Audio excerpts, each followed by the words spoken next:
Go away. Go away. Go. It's a dog, Okay. not a child. I promise. I don't know. There are some people that consider their fur babies pretty much their kids. Oh my gosh, I love my dog so much. And those people are called creepy. No, my dog's the best. You've never met my dog, that's why. What kind of dog do you have? I have a black lab. Good. His name is Clowny. Clowny? I've heard a story about this. Uh-huh. It's like a movie or a show. No, Right, my dog is named after a football player. Who? is what? Jadeveon Clowney. Davian Clowney, yeah. Yeah, he was the The number one Texans draft were pick out of South Carolina in 2013. And my dog is a big black beast, so it fit. So he's also a big black beast. Yeah. Clowney was yeah. I'm a fan of that type. You know, we all are every once in a while. Hey, little jungle fever never hurts anybody, right? I mean, I am Southern, so. It makes sense. Ah, Gail, welcome. Hi. Yeah, long time listener, first time caller, huh? Pretty much. Realized it's the perfect time since nobody really knows who I am. This is true. No, this is actually the perfect time to do this. Well, Gail's been binge listening to the other episodes. Yeah, that's right. I have. So what episode have you liked the most so far? Well, first of all, where's Whitney's? Hers is not on there. Oh, good. Whew. Probably on Nick's hard drive that crashed. Yeah, about that. That could be it. That could be it. Yeah. It was like 70% inappropriate anyway, so we can probably just let it be gone. We would have had to cut out a lot. I was gonna say, like, compared to mine, it was right on par. So I think we're okay. Yeah. Nick's was the first one I watched, and then I watched Mike's, and then Josh, and now I'm on Terry's. Ah, very nice, very nice. Okay. Mm-hmm. Yeah, through all Nick's the was guys definitely the first. most risque. For Which sure. one was I Nick? mean, Nick, yeah. Yeah. again, it was on par with Nick, so. Nice. So does that mean you want to play that game? You know, I didn't say that. It's not what happened. It's not what I said. Everett has it. That's what I heard. It's got the questions. You know, Everett's on a work trip. He's fine. He doesn't know. Yeah, it's on my other computer. Oh, See? How convenient. it's in your hip folder. Yeah, not here at the hotel. Sorry, I'm trying to finish the sandwich real quick before we get started.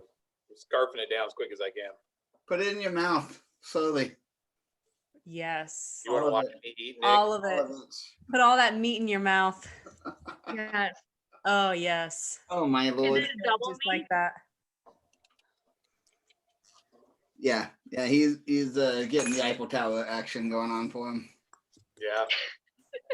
Somebody's doing a high five right now. I was always wondering why Nick kept asking me to eat an ice cream cone. Now I know. He likes how you lick it. I do. Right.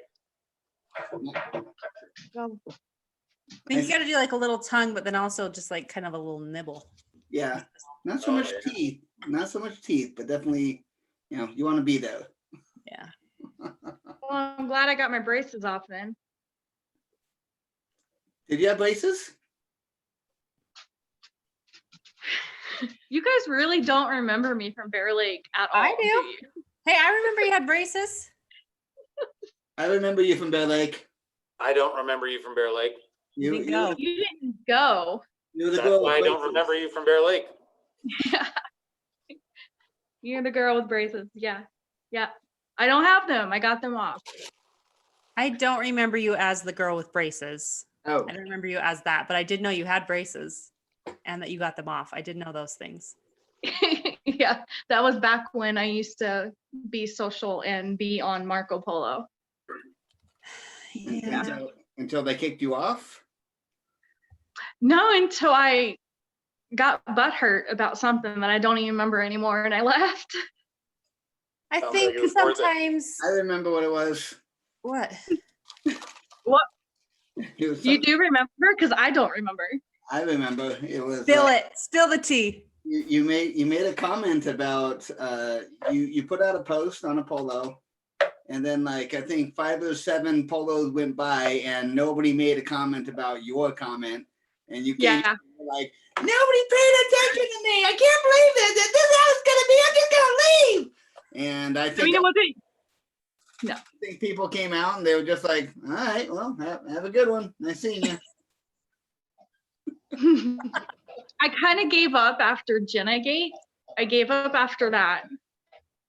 And then I came back for a hot minute. Huh? You gave up after what? Jenna Gate. Jenna Gate. That's what I call it. The Jenna scandal, Hill? Jenna and everybody. Hmm. Oh, Watergate, Jenna Gate. Got it. Okay. Yeah. Yeah. That took a And minute. then, yeah, that was like, Wait. Yeah. Gate. You want- Was that when Jenna yeah. Yeah. took away the rights of the owner? Yeah. That's what I call it. It's Uh, like, I'm not one way or the other. I just call it Jenna Gate. That's awesome. I knew exactly what But you it were was a talking lot of drama. I didn't want a part of it. So I just left everything. Nice. I'm the opposite. I was gone before that, and I wish I could have seen it because I love drama. Right. I don't want to be a part of it, but I There's a like to lot. watch it. I like to There's a watch lot. it. All right. There's a lot. So let's go ahead and get the particulars out of the way. Gail, is there anything that we need to know that we should steer clear of when we're talking to you? No, I'm an open book. Okay. No past prostitution that we shouldn't be talking about. Secret lovers. No, I'm open about it. I'm open about it. All right, About the good. prostitution. Okay, good. Yeah. You can give us some tips. Yeah. I mean, it is a pandemic. We got to get that hustle in there somewhere. I was just saying. Hey. We'll give you tips. Just a tip, though. So can we Just put the your tip. That- OnlyFans account in the description down below? Yes, that'll be my only account. Only. We'll help you out. We'll help you out. Hard times. Hard times. Okay. Do what you got to do, hon. I'm going to try to do this. I don't know if I can, but I will try. Ugh. Hold on. I've got to put these dogs away. I go live. Okay. So I am live. Now can I share my screen? Maverick.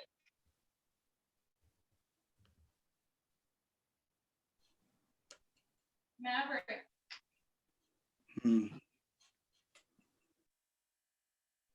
Everett, if you're trying to talk to us, we cannot hear you. Maverick. What's that? How's that? We can hear you now. Okay. Huh. Can you hear me? Earphones. Yeah.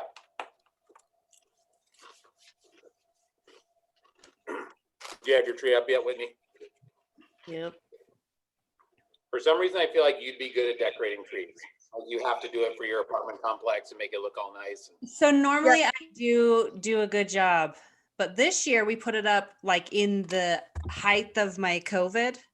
And so like I started putting on the ribbon, then I was like, I gotta go lay down. I can't do this. I can't have my arms up this long. I can't whatever. And so my kids have done most of it. And it's tough. It's tough to look at. I'm not gonna lie. I really want to just take it all off and start over, but I'm trying not to because they're so proud of it. But I'm like, so I probably why won't you be have two sharing a lot of pictures, but we have two. Yeah, I you have gotta like have a little two. kid tree also. And I was Mhm. like, go put all of these like ugly homemade ornaments on your little kid tree. The nice ones go over here, but I couldn't decorate it because I was sick and it's not my favorite, but it's fine. That's funny. I actually how was you going to doing with put the one up Rona? at my complex, but then I was sick. So now I'm not allowed to go to work. Oh, yeah, you're still quarantined. So according to the doctor, as of yesterday, I could go back to work. And so I told my boss that because she came to town today and we were supposed to have a meeting. And I was like, just FYI, the doctor says I can go back to work as of yesterday. I haven't had a fever since Saturday, but I'm still kind of congested. I have like a mild headache all the time. So you guys probably don't want to get close to me. And she's like, you can't come back to work until you've been symptom free, 100% symptom free for 2 weeks. Then you can come What? back. And I was like, that could take forever. So Oh no. Wow. I don't know when I'm going to go back to work. I mean, I work from home, but You Mm-mm. need almost like got in one of trouble. those shirts that says "I survived the Rona" or something like that. I know. Yeah, for That's real. a money maker right there. We're gonna start Yeah. that. Hey, I can make shirts. Let's design it. I'll make it. All right, No. I'll start my designing process. Hey, so far Rona has made me TikTok famous. So Yeah. For So sure. real. 100,000 and counting. Where are we I at now? think right now I'm at like 117,000 views. I don't What? understand it. I don't understand why that one went like I viral. don't either. Everybody's like, what is it? My dad's like, so what is it? Like, do you need to find like sounds from the same person's voice? And I'm like, no, it's nothing. It's just like by chance. Yeah. But Nick, It's I so have had a fun. couple other people duet it since you did. Oh yeah, Mhm. very good. Yep, my duet. Oh yeah. Community guideline violation? What? What? What are you talking about? Your duet got a violation? Dangerous acts. Because I took the stick and was like, That's amazing. What? What are you guys talking about? He duetted my video and then apparently his got pulled down for dangerous acts. That's so funny. Can you suicide. share it? Hey, share it. Share it. I can. They took it down literally, like it's Well, gone. didn't you save it? Because you Oh, took I a think stick I at did. somebody, that's a dangerous act, and so I they. think, yeah, no, I think I did save it. Hold on a second. I know mine, I have it set so it just automatically saves all my videos. Because now I just make TikToks like to use in response for everyday conversations. And like, because I'll think like I'll in a conversation, I'll think in like TikTok sounds. And so then I'll just hop on TikTok, search for that sound, make a video using that sound, use that as a reply. We can't hear the sound on it, but Wow. And they took that down just because you had like a we broomstick or had that something. stick. Yeah, Wow. that's funny. But I can. You are just take away the piece of wood. Can I come into the out now? No. See, but for real, that is how I feel right now. Like everyone's giving me crap about leaving my house. Like I was gonna go into work today, grab some keys, set them up in a lockbox for a vendor, and that was it. And everybody's like freaking out, like I'm about to murder my whole town. I was like, I have a doctor's note. I can leave the house. But that's how I feel. Is everybody's like, nope, don't come out. Can I come into the out? I could see you murdering the whole town. You realize that COVID though. I had over 1,000 views on that Nice. just from this afternoon, and then it got flagged. That Yeah, I is- think when I don't looked at it, get was it. like, Why is that viral? What's so interesting? Like, it's relevant right now. Like I did have a lot of people comment. Very relevant. Yeah, I've been quarantined and I can't wait till I can leave the house and I'm stuck in my house. And I'm like, yeah, it's a great day, but it also feels super weird. Cause like when I left, I ran into my UPS driver friend and I was like, hey, I survived COVID. And he was like, don't talk to me. Don't touch me. Don't come by me. And I was like, dude, I'm across the street from you. I'm not going to give it to you. I'm not asking you to like make out with me right now. And he's like, don't get close to me. wow. I'm not going to kill you. I'm telling you, we need to make a line of t-shirts. Celeste says she wants one. She qualifies too. I survived the Rona and I survived 2020. And then I survived the 2020 Rona, Yes. Yeah. I don't know. Do you think 2020 Rona is going to be worse than the 2021 Rona? Well, now that the election's over, I'm kind of hoping things will just kind of die down a bit. But Yeah, that's how I feel. I don't know. I We'll feel see. like it will either die down or it will get worse. Like it's gonna go one of two ways. So, I think we just all Maybe. need to scream Jumanji at midnight. Like that's what we need to do. Right. Yeah. Yeah, like it's done. I'm done with this game. Like I just want, like, let's be Out. done. Let's get over. Like, go get Kevin Hart. Like let's get this over with. I'm done. Well, you I know would that love to Kevin go Hart check got the Rona. Yeah, exactly. Like, ugh. Truthfully, at this point, probably like more people have the Rona than even realize it. Oh yeah. I think it's just That whole asymptomatic crap. either asymptomatic So or I they got a heard little that- sick and they didn't go And get I don't know this, but I've heard that it's kind of based on your blood type. Like apparently if you have O blood type, like you won't have symptoms or they'll be less severe, but other blood types, it presents worse. What did they put? A negative. I don't know. I'm Is A that what you are? positive, and so I was gonna look it up, but I haven't yet. Wait, you're A positive, you said? Mhm. Yeah, I'm O negative. Is it? I always forget. O negative or O positive, whichever one's like the super Universal one. that Yeah. Red Cross will bug you about all the time. I just remember mine A positive because that's why I'm so smart. Smart blood. So smart, you get the Rona. I know. Did you know though, if you have COVID, then once you're healed and you donate plasma, you get paid extra money for it if you've had COVID. Really? Yeah, if I can ever find time to go donate plasma, but if I can. Yeah, I'm but gonna you can't find leave somebody your who's got house. Rona and just have them sneeze in my face. So that's why at BYUI, like their numbers right now are off the charts. Like that BYU right now has the highest numbers of anywhere in the country because they're having COVID parties so that they can all get it. So then they can go donate plasma and make All more coughing money. in each other's faces. I'm not even kidding. I would totally go to that. I go would to shake COVID hands with everybody. I'd be like, sneeze in my face, cough in my face, whatever. Just give me the Rona. It'd be a whole orgy. That's right. People just making out with each other. Just go there and like strip down and roll around in the Rona for a while. But they are starting to think that there's like long-term effects, like that if you have it, you'll never be the same.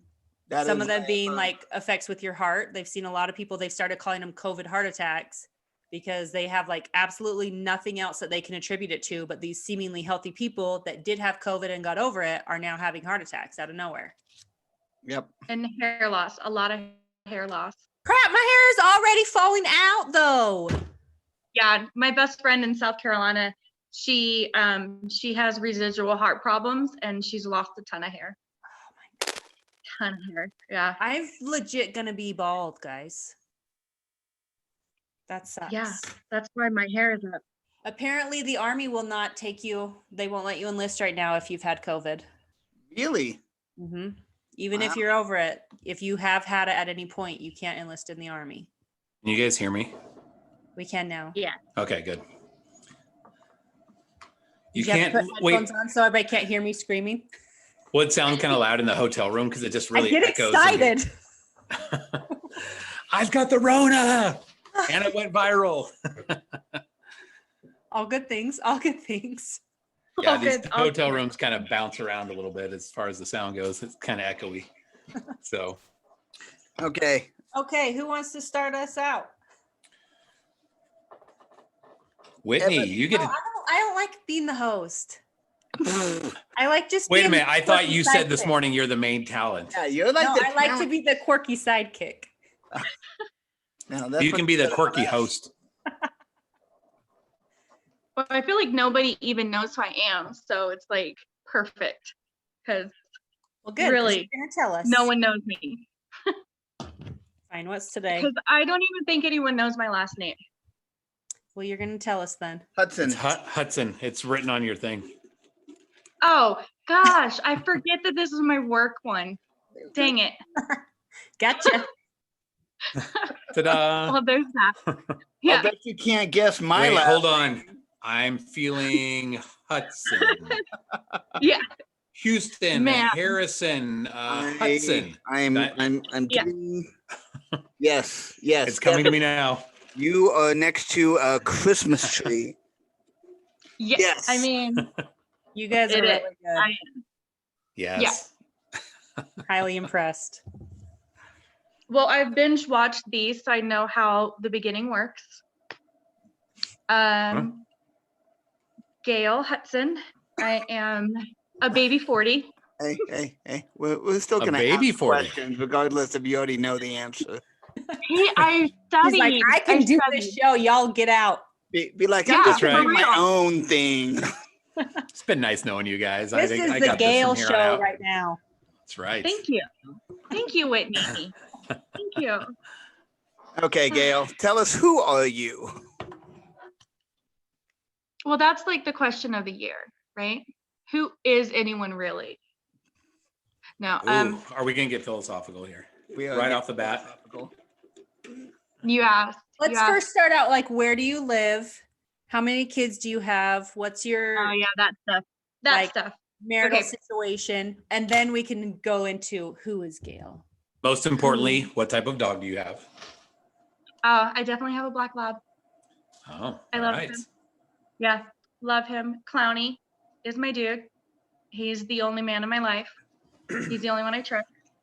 Big giant black lab named after Jadeveon Clowney, the #1 draft pick out of South Carolina in 2013, who currently plays for the Titans, which means I have to watch the Titans now, which is awful. But Yeah, he was on the it is what it Seahawks is. last year.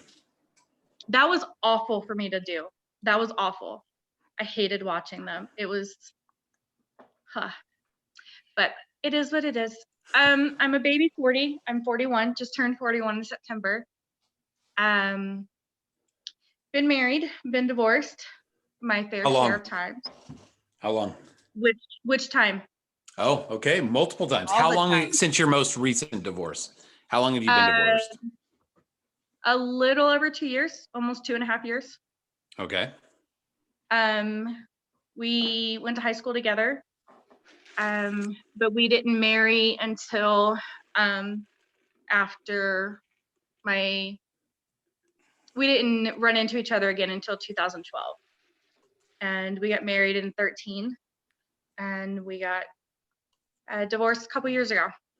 Still friends, more than I would like to be friends, but I still parent the boys. He has 2 boys that are my kids, Cody and Cameron. They're 17 and 13. They were 3 and 9 when I met them.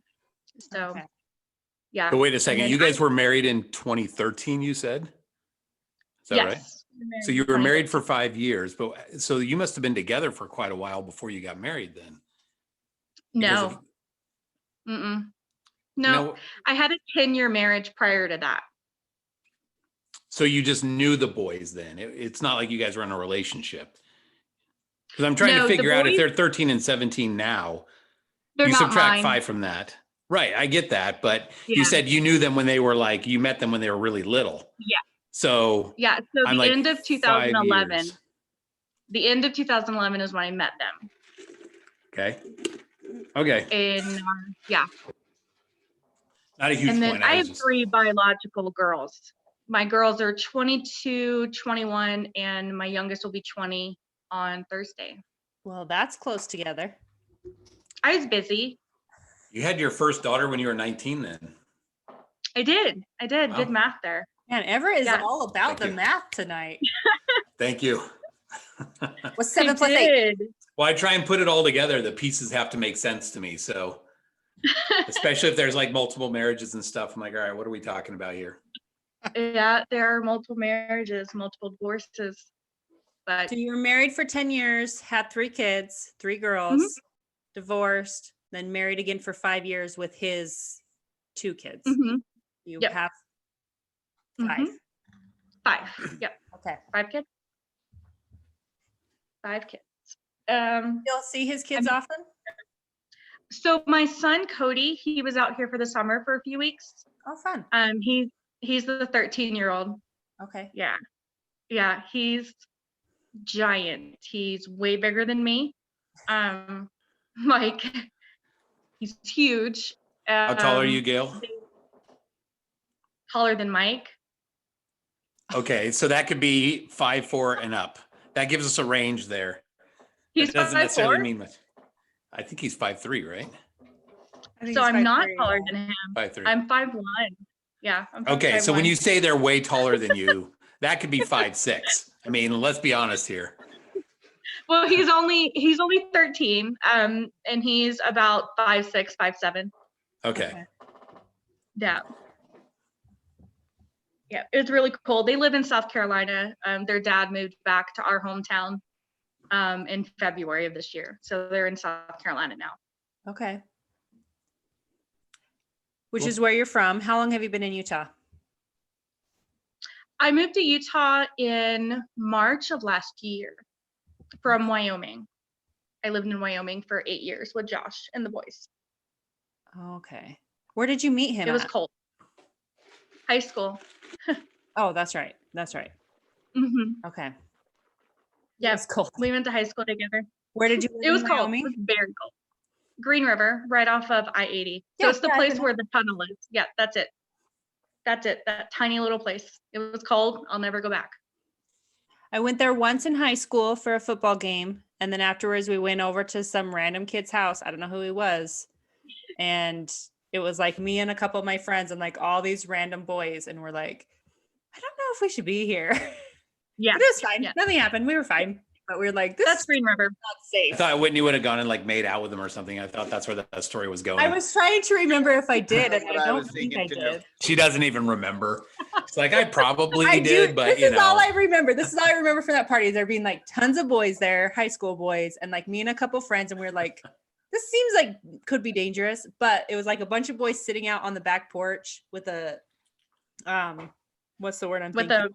the what? With a tape measure, a tape measure, and they were trying to stick it out and see who could get it out the farthest before it dropped. And they were sticking it out from their waist as if it was their penis, but Yeah, that's like what I remember from that night. gonna say People that. really know how to party in Wyoming, let me tell you. That's Green River. That's Green River. Oh yeah. Hey guys, want to come over and play with the tape measure tonight again? Come on. Having another get together. Hey, we had just Nothing. beat them in football, so obviously they were sad. Hold on. Everyone beats them in football. So they haven't won anything in years. Nothing. No. Mm-mm. Sports are not their thing out there. Tape measuring. That is. That's a measuring. thing. That's a Definitely. thing. So Gail, Mhm. what brought you into Utah then? Do you have a job that brought you there? You're just kind of like, all right, I'm divorced. I'm going to dating Mecca. Get me to Utah so I can find somebody. A job actually. I'm in property management. Oh, So I know I- somebody else that's in property management. It's I know, She right? doesn't really Yeah, do a she good went job viral. lately. She just kind of sits around the house all the time. Hey, I think said she got like COVID 12 on leases purpose. today. He sleeps around the house all the time right now. Right. Only for a week. Super lazy right now. No, I knew that I was gonna leave Wyoming. And I didn't want to go back to South Carolina. Too many proverbial ghosts for me. It's a small town and I didn't want to go back because we're both from there. And I ended up with a job in Logan, Utah, and doing what I love. And so I went out there, and then I just recently got promoted in January of this year down to Bluffdale, and I live in Lehigh. That's When not you a- get promoted in property management, do they just give you a bigger property? Like, how do you get promoted? Like now that you Yes. can also manage the bathrooms. All right. Yeah, I don't know how Yeah. it works. they I'm what they call a cleaner. I go into properties and I have a zero tolerance for crime or drugs. So they kind of give me some challenging properties, and you wouldn't think that Bluffdale would be challenging because it's super bougie, like super bougie. It's insane, and then there's my property in the middle of it. It is. It's so bougie.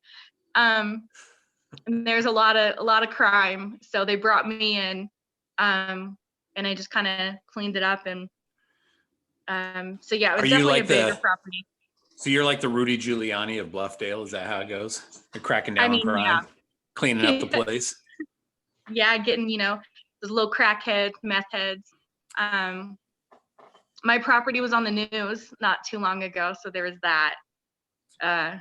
Doing Yeah. what? So Were you kicking somebody's butt? Like They were like breaking into a place and you hit them No, upside the head with a they're brick or probably- something. They're probably looking at like, where's the highest area of prostitution? They're like, and we come to this property and this is where we find Yeah. most of them. Yeah, for real. No, there's this bougie neighborhood around me. It's like $500,000 homes, and they were being broken into. And it just so happened that the the guys were illegally living in one of my apartments, and I caught them on camera. And Squatters. because they were breaking into my office. No, they were subleasing an apartment, and we didn't know about it. So, because there's 168 units, and it's a family property, so there's a lot of people. And they were in the back corner where they cut the cameras, so there was that. But got them, and they got the police had my footage, and they released it on the news, and that was fun. And it ultimately got me transferred to a different property. So. Transferred in a good way, I hope, right? For me, it is. Not like yeah. a Catholic priest transfer, right? No, no. Like, we're gonna just move you over here. Yeah, no. Less little boys over on this one. I cleaned house a little too well. So we had way more vacancies than we should have. And like, you're a since little our bit too good at your property- job. yeah, You're they're like, scaring off "Since the they're paying residents. rent," yeah, they're paying rent. Just leave them alone. But I didn't Nice. believe in that philosophy. I was like, hey, but they're also smoking meth. So Gail, listen. Who doesn't they're do that bringing at least in once a revenue, week? okay? If they're bringing in revenue and they're not hurting anybody, then you really need to just, keep your mouth shut. just calm it down. Just calm it down. Yeah. Lesson learned. So I'm at a different property, but I like it. It's with senior citizens, and I absolutely adore these old people. They're the best. Nice. They don't smoke meth, so there's that. Yeah.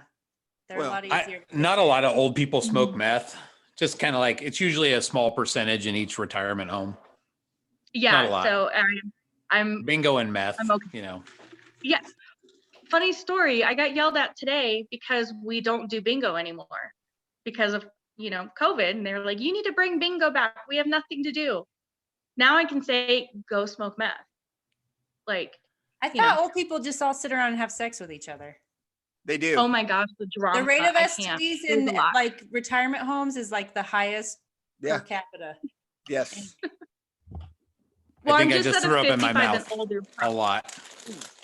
Hey, you're old. Yeah. I mean, yeah. Okay. There we go.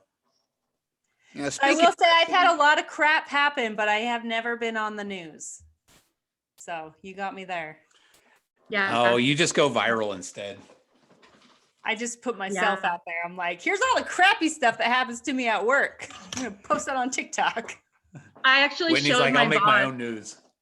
Yeah, I showed my boss the video of everything that you do. And I was like, see, this is what actually happens with us property managers. You regionals do nothing. No, so that video was all things that aren't even my job. Like none of that's in my job description, but yet here I am having to do all this crap. And I'm like, this isn't for me. What Yeah. video is this? Can you show us this video? It's just a TikTok.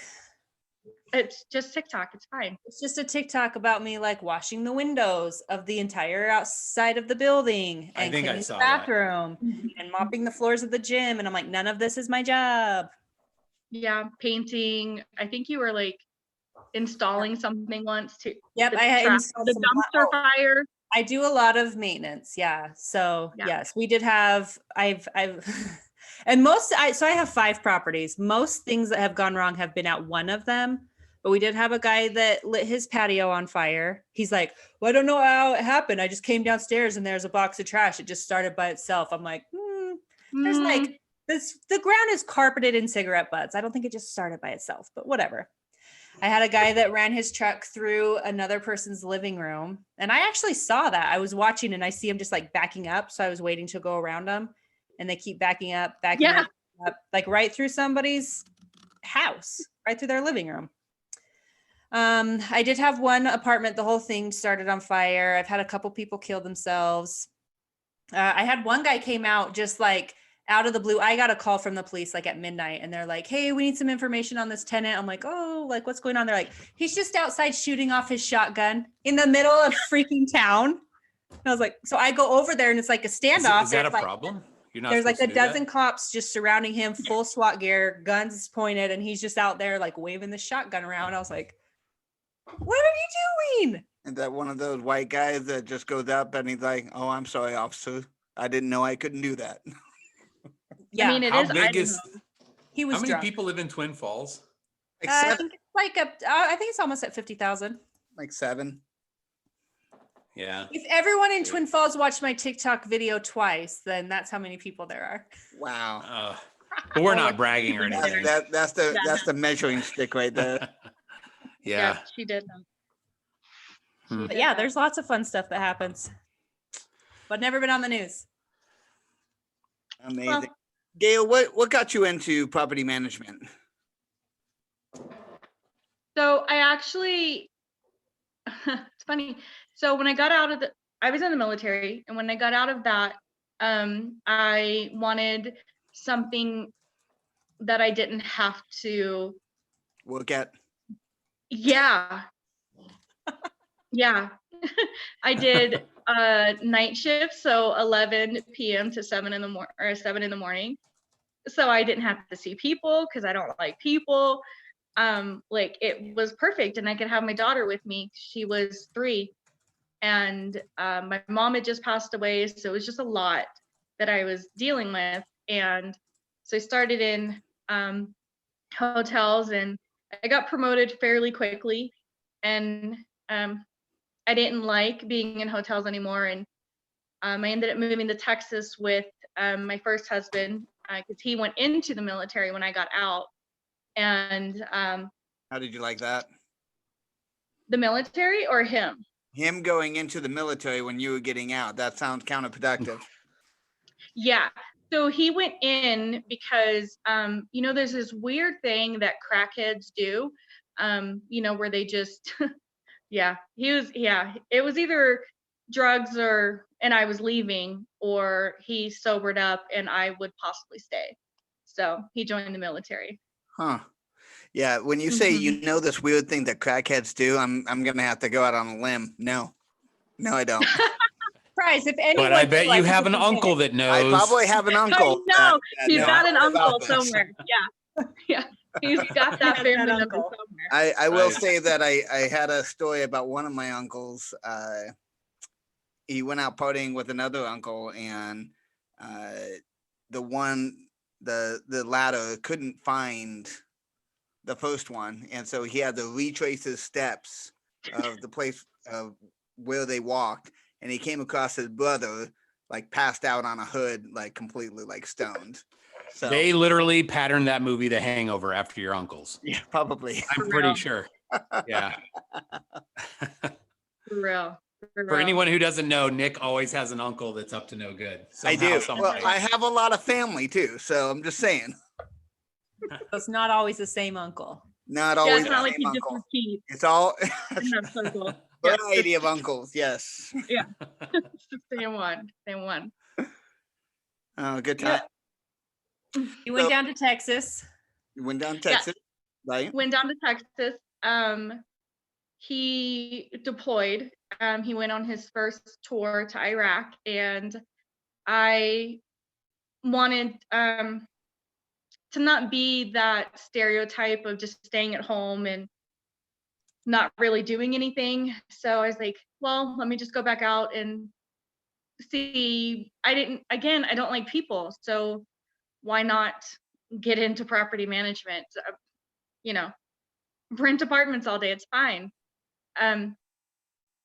Found a leasing job. It was at a senior community. It was leased, filled. I never really saw anybody, and that's what kind of started it. And I just kind of fell in love with being a part of people's stories, whether it's like them starting out fresh or rebuilding their lives, the last place. And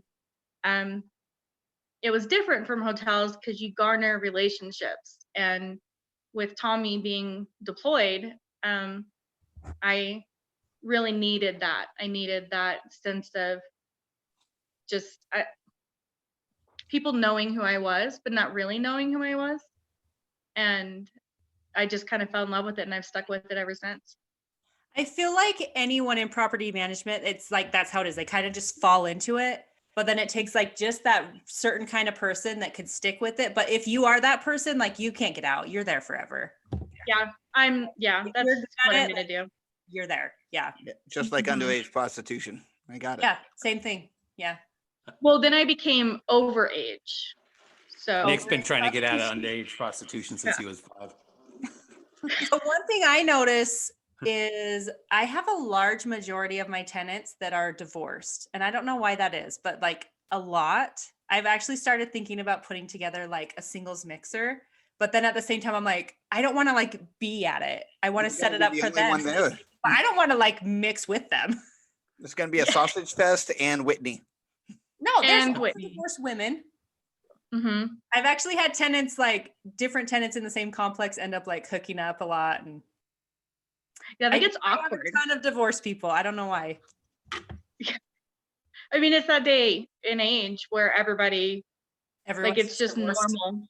Yeah, it's just normal. Like, it's So, fine. We're have you ever divorced.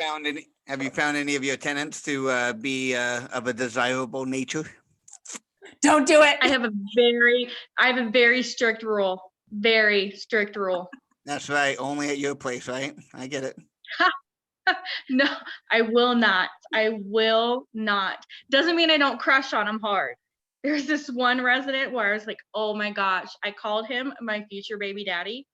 And every time he would walk in the office, my leasing agent would be like, Gail, your baby daddy's walking in. I'm like, yes. So I would like stand up and like put my shoulders back and fluke my hair a little bit. And I was like, Your little bend and Right. snap. yeah, he was a cop. So, you know, he would always come in uniform. Like he knew what he was doing. He knew. Yeah, he knew. It's funny because I've told him now, because he's back in Rock Springs. It was right after my divorce. And so I was just not in a good headspace at all. That was So- probably good that you had standards at that point. A little Yes. failure, Yes. what to do Very and what much not to so. do. Yeah. Never date a resident. You just Okay, don't so, do it. It gets So if you're sticky. not dating residents, then how is online dating going for you? I don't. You don't. Okay. Now, is this So I actually, most people that I meet, like I meet through work, not necessarily residents, but like delivery drivers, vendors, electricians, landscapers, plumbers? pretty much actually, I'm not even gonna say pretty much every person that I've met in person has been somehow through work. Yeah. And she's got some pretty hot garbage men too. Oh yeah. Hey, don't bag on the garbage guys. They He just called me this morning, pulled me up. They can grab her bags anytime. Hey, he came and fixed my sprinklers for me once. Yeah, he did. Got her Very squirting just the reciprocal. right way. No, my house sprinklers. Oh, right. Mhm. I'm talking He'll- I about. thought he'll nobody adjust comes your to your house. plumbing. So Actually, okay, so he's been to my house. Two of the delivery drivers that delivered to my work and then also to my house, so that's convenient. They have been to my house, and then there's been one other person. That's it. Very convenient. She's helping you clean the pipes. Uh huh. they blew out her sprinklers. They blew They them blew out. something. Hey, I've been in this house now. This is my second winter. I've never paid to get my sprinklers blown out. Just to be clear, Exactly. somehow I always get that done for free. You're that good, huh, Whitney? Oh my. So Gail, I don't need to pay someone else when I can do it myself. so yeah, how many innuendos can we fit in 5 minutes? No joke. Is this a challenge? Because I can do this. This is my wheelhouse. Don't let my dad watch this. So have you been paying attention to the recent posts that have been going on the LDS dating sites about people that are trying to initiate first contact, guys trying to initiate, girls that are trying to brush guys off, different things like that? Have you been? Yeah, I have a lot of thoughts on that. So I have not been on a single date. Tell us. Yeah, I have not been on a date since my divorce. I've never been on a real first date And ever. so that's How does that work with being married twice? They were my friends. I went to high school with them. I went to middle school with my first husband. So we just knew each other and hung out with each other. My mom was his drug dealer. That's a thing. And Whose mom doesn't do that? I mean, come on, let's be honest here. that Everyone is has a that very mom. that's Right. a special bond. That is not one. That is not trivial. for real though, like when it wasn't a good, yeah. So I was 19 and I called my mom and I was like, hey, Tommy hit me.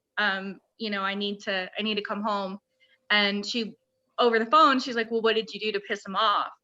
And I was like, so yeah, like that drug deal bond is for real. Like it's it's right there. But Don't you go messing this up for me. yeah, she's like, My best that's my client. best client. Like he buys the best weed. Like Oh my god. I didn't have the best childhood, y'all. Gotcha. It wasn't good. It wasn't good. No, so I've got to like, again, mainly because I don't really like interactions with people. Like I was dared to go to Bear Lake, and even then I stayed in my pajamas pretty much the entire time because I wanted like nobody to really talk to me. But that I was still standoffish. went, very much so, yeah. And I was downstairs watching football, or I was hiding in the treehouse. Right. I actually was on the infamous swing, but not for the reasons that people think I was. That wasn't me. And I was not the girl with the boobs on Josh. I wasn't. That wasn't me either. Huh. It I have wasn't- no idea what you guys are talking about. Yeah. Can you elaborate on the intimate boobs? No, Josh Sagers is like, he was on the swing once out there at Bear Lake, and it was awkward because a girl laid on him. Oh, yeah. that intimate swing. Okay, I thought I you were was talking out- about the second no. floor where they had like the treehouse. They had that really small swing that was kind of going back and forth. No, say, I it's had the a one moment on that outside, the swing big pallet. upstairs. Yeah. Okay, so let's just bring in those people in the audience who have no freaking idea what you guys are talking about. This is a Bear Lake incident, right? All right, so, Yes. so we got. Let's Bear pretend Lake. like not all of us were at Bear Lake. Let me take you You weren't back. at Bear Lake. You don't matter. 2019, Bear Lake. It was November, a cold winter night, and the It wasn't that cold though. whatever. It was like 50, it was like 50 to 60 singles that just charged this huge mansion of a place. Had a pool, had a hot tub, had like so many beds. It was crazy action. And on the second floor there was ping pong. There was a tree house. There was a little swing action, probably 3 feet in diameter, and you can like swing around on that. And then out on the balcony, there was this huge. Well, It was a pallet swing. yeah, it was like a pallet bed, like maybe queen size. Yeah, it was huge. Yeah, it was pretty big. Had like huge chains that was holding it up, and good thing too, because there was a lot of weight that went on that sucker. That lot. swing was full the entire weekend. Like The there's whole literally weekend. always people on it. Yeah, it was an orgy 24/7 on that sucker. No, I mean it wasn't. I mean, no, we're 'cause talking I was about out like there.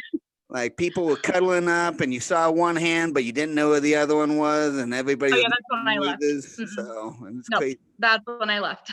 I couldn't do it. Nope. Too many people. So you had a moment on the intimate swing, is what you're saying?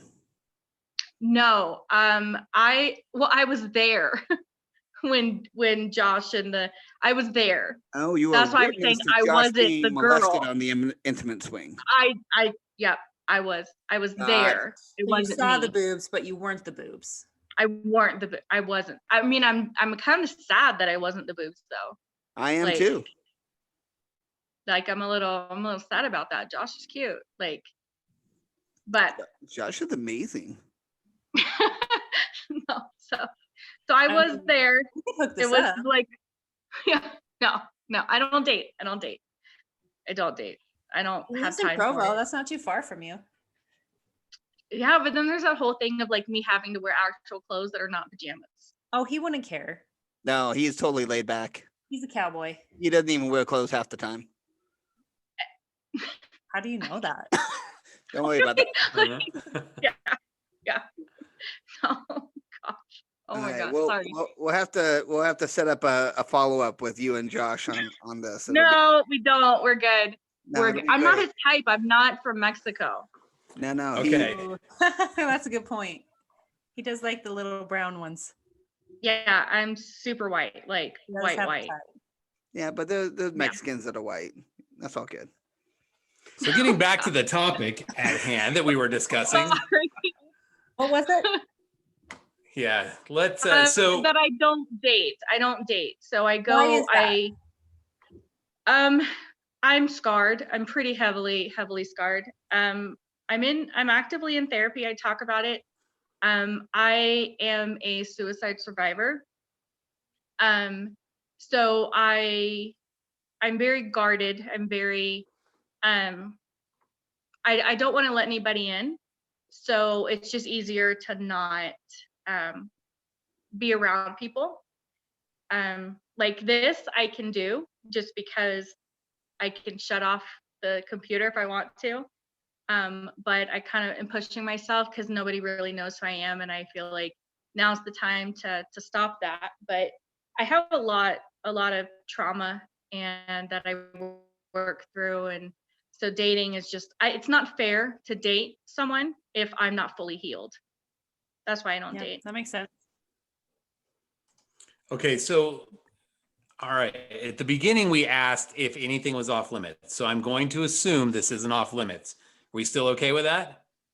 Can we discuss this a little bit more? I'm an open book. Okay. Yeah, I'm an open book. So I do appreciate you. Yes, somebody says, thanks for sharing that in a brave way. Was this a recent situation where you attempted suicide, or was this in between marriages? I mean, how long ago are we talking here? So November 5th was my second anniversary of survival.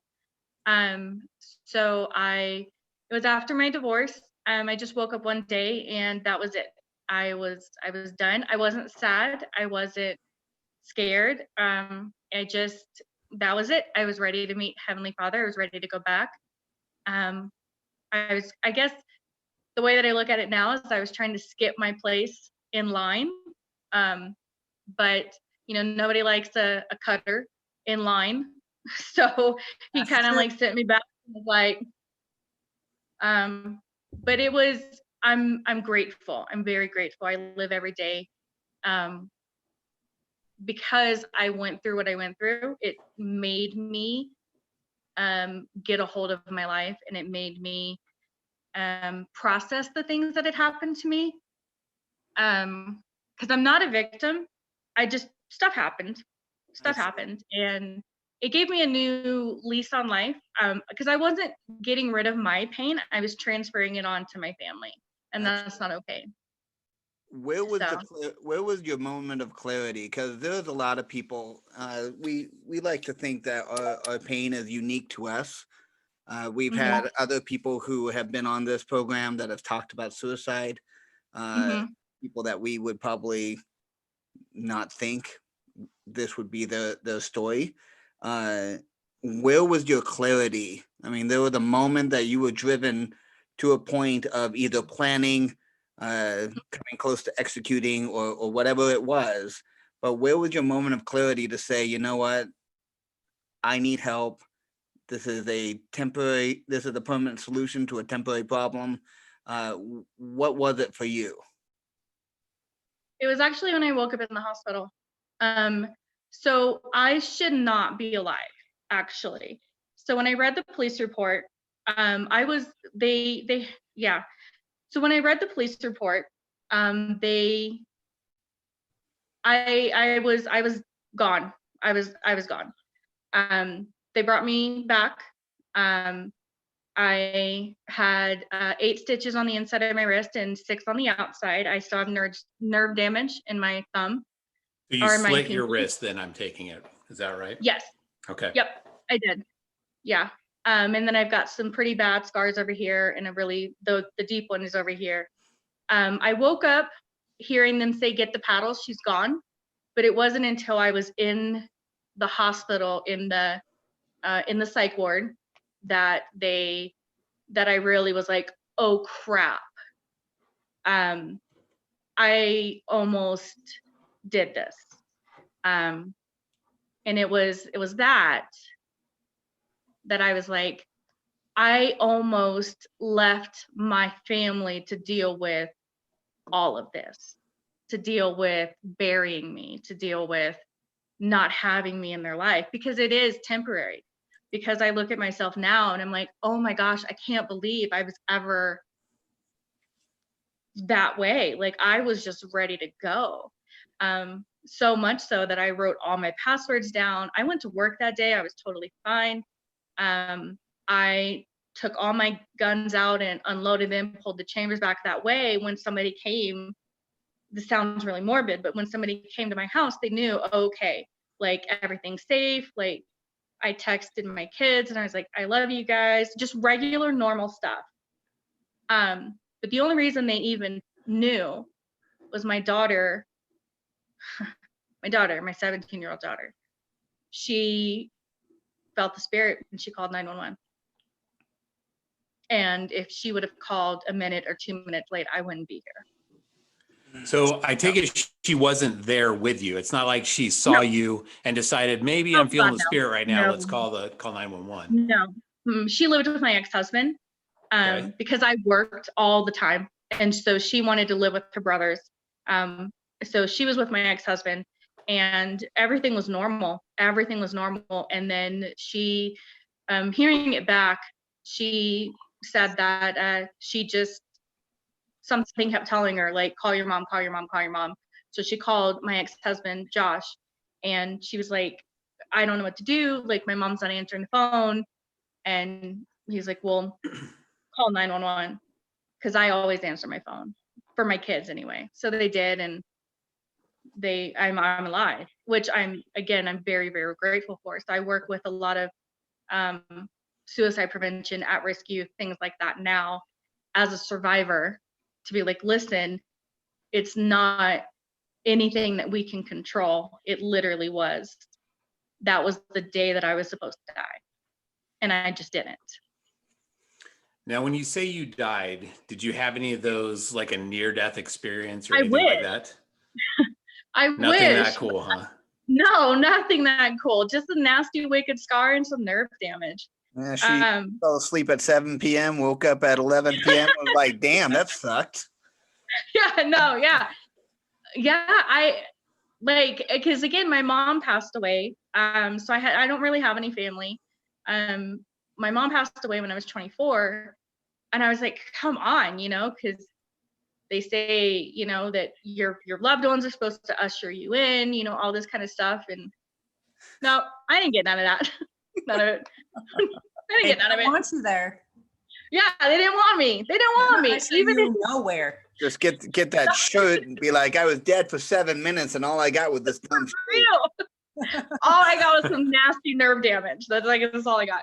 No, like, I joke about it because because it's not taboo for me. It might be for some other people, but for me, it's how I deal with it. Because if I think about the reality of what I did, it's very hard for me to deal with because of the fact of what I would have done to my children. Because in doing these suicide prevention walks and fundraisers, I see the parents, I see the loved ones of the people who have, taken their lives, who have lost they've lost their children, they've lost their loved one. And I see the pain in their faces. And I almost caused that pain for whoever knows. And so that alone keeps me, I will never do that. I will never intentionally ever make somebody feel that pain. So I joke about it because that's how I because I don't want to feel that, what I almost did. So I joke about it a lot, and I'm like, seriously, like, even in the afterlife, my parents didn't want me. Like, what is this? Like, what is this crap? They were supposed to usher me in, and they're like, nah, you go back. But So Gail, I talk about it and deal with it. you talk a lot about your mom. Is your dad in the picture at all? I mean, what's the status with that? I don't know who my biological father is. I don't have one on my Okay. birth certificate. You don't have one on your birth certificate? Nope, I don't. And your mom never talked about him? She literally took it to her grave. Yeah. Wow. Aunts, did, uncles, nothing? No, so there's a rumor. So I'm the second oldest person in my family. Okay. There's only a cousin that's older than me. He's a year older than me. Everybody else has passed away. And then, yeah. My mom passed away when she was 42. So with me being 41, it's a little scary sometimes. What happened to her? Cancer. Oh, okay. So basically you have a year left? Yeah, that's what I say. But I got tested with the gene and I don't have it, which means, you know, at least that's not going to kill me. There you go. The Rona might. Yeah. If you're I still lucky. got the Rona going for me. Yeah, if I'm lucky. And then I can go viral. It's fine. It's fine. Yes. Right? Yeah. Worth So it. Gail, this is interesting to me. So you don't have a father. You have a mother that's into drugs. How do you get into the church? Where does that point happen? Was your mom a member but just inactive? No. Or tell us that story there. Are you a convert? I'm a convert. Okay. So I started going to church so for the record, my parents are amazing people. So I have a stepdad. Okay. My parents are amazing people. Absolutely amazing people, just that have never been parents. They just weren't good parents. Great people, not good parents. So my mom grew it, sold it, smoked it. We lived in a national forest, so it was kind of easy to do. And I wanted away from my family when I was in high school. We lived out in the middle of nowhere in South Carolina, and my next door neighbor, she was a member. And so I would stay at her house on the weekends just to kind of get away from mine. So I ended up going to the church. And I walked in one day, the very first time, and I felt this sense of peace. Now, I had grown up Roman Catholic, so I had religion. I had the answers. I thought I knew, everything that you do when you're 14. But I walked in and there was a sense of peace, and I just felt at home. But I wasn't, so I kept going, and I wasn't strong enough to convert back then, because again, not the best family. But when my mom passed away in 2004, I gave up everything. Didn't want anything to do with God, religion, nothing. I was mad. I was very mad. I was 24. My mom died. I was in an abusive marriage. I was just mad. I was very, very mad. And then a few years later, I was like, okay, this isn't who I am. I decided to start reading the Bible again. And then I just felt like something was missing. And I remembered how I felt when I went to sacrament meeting when I was a teenager. So I ended up in Wyoming.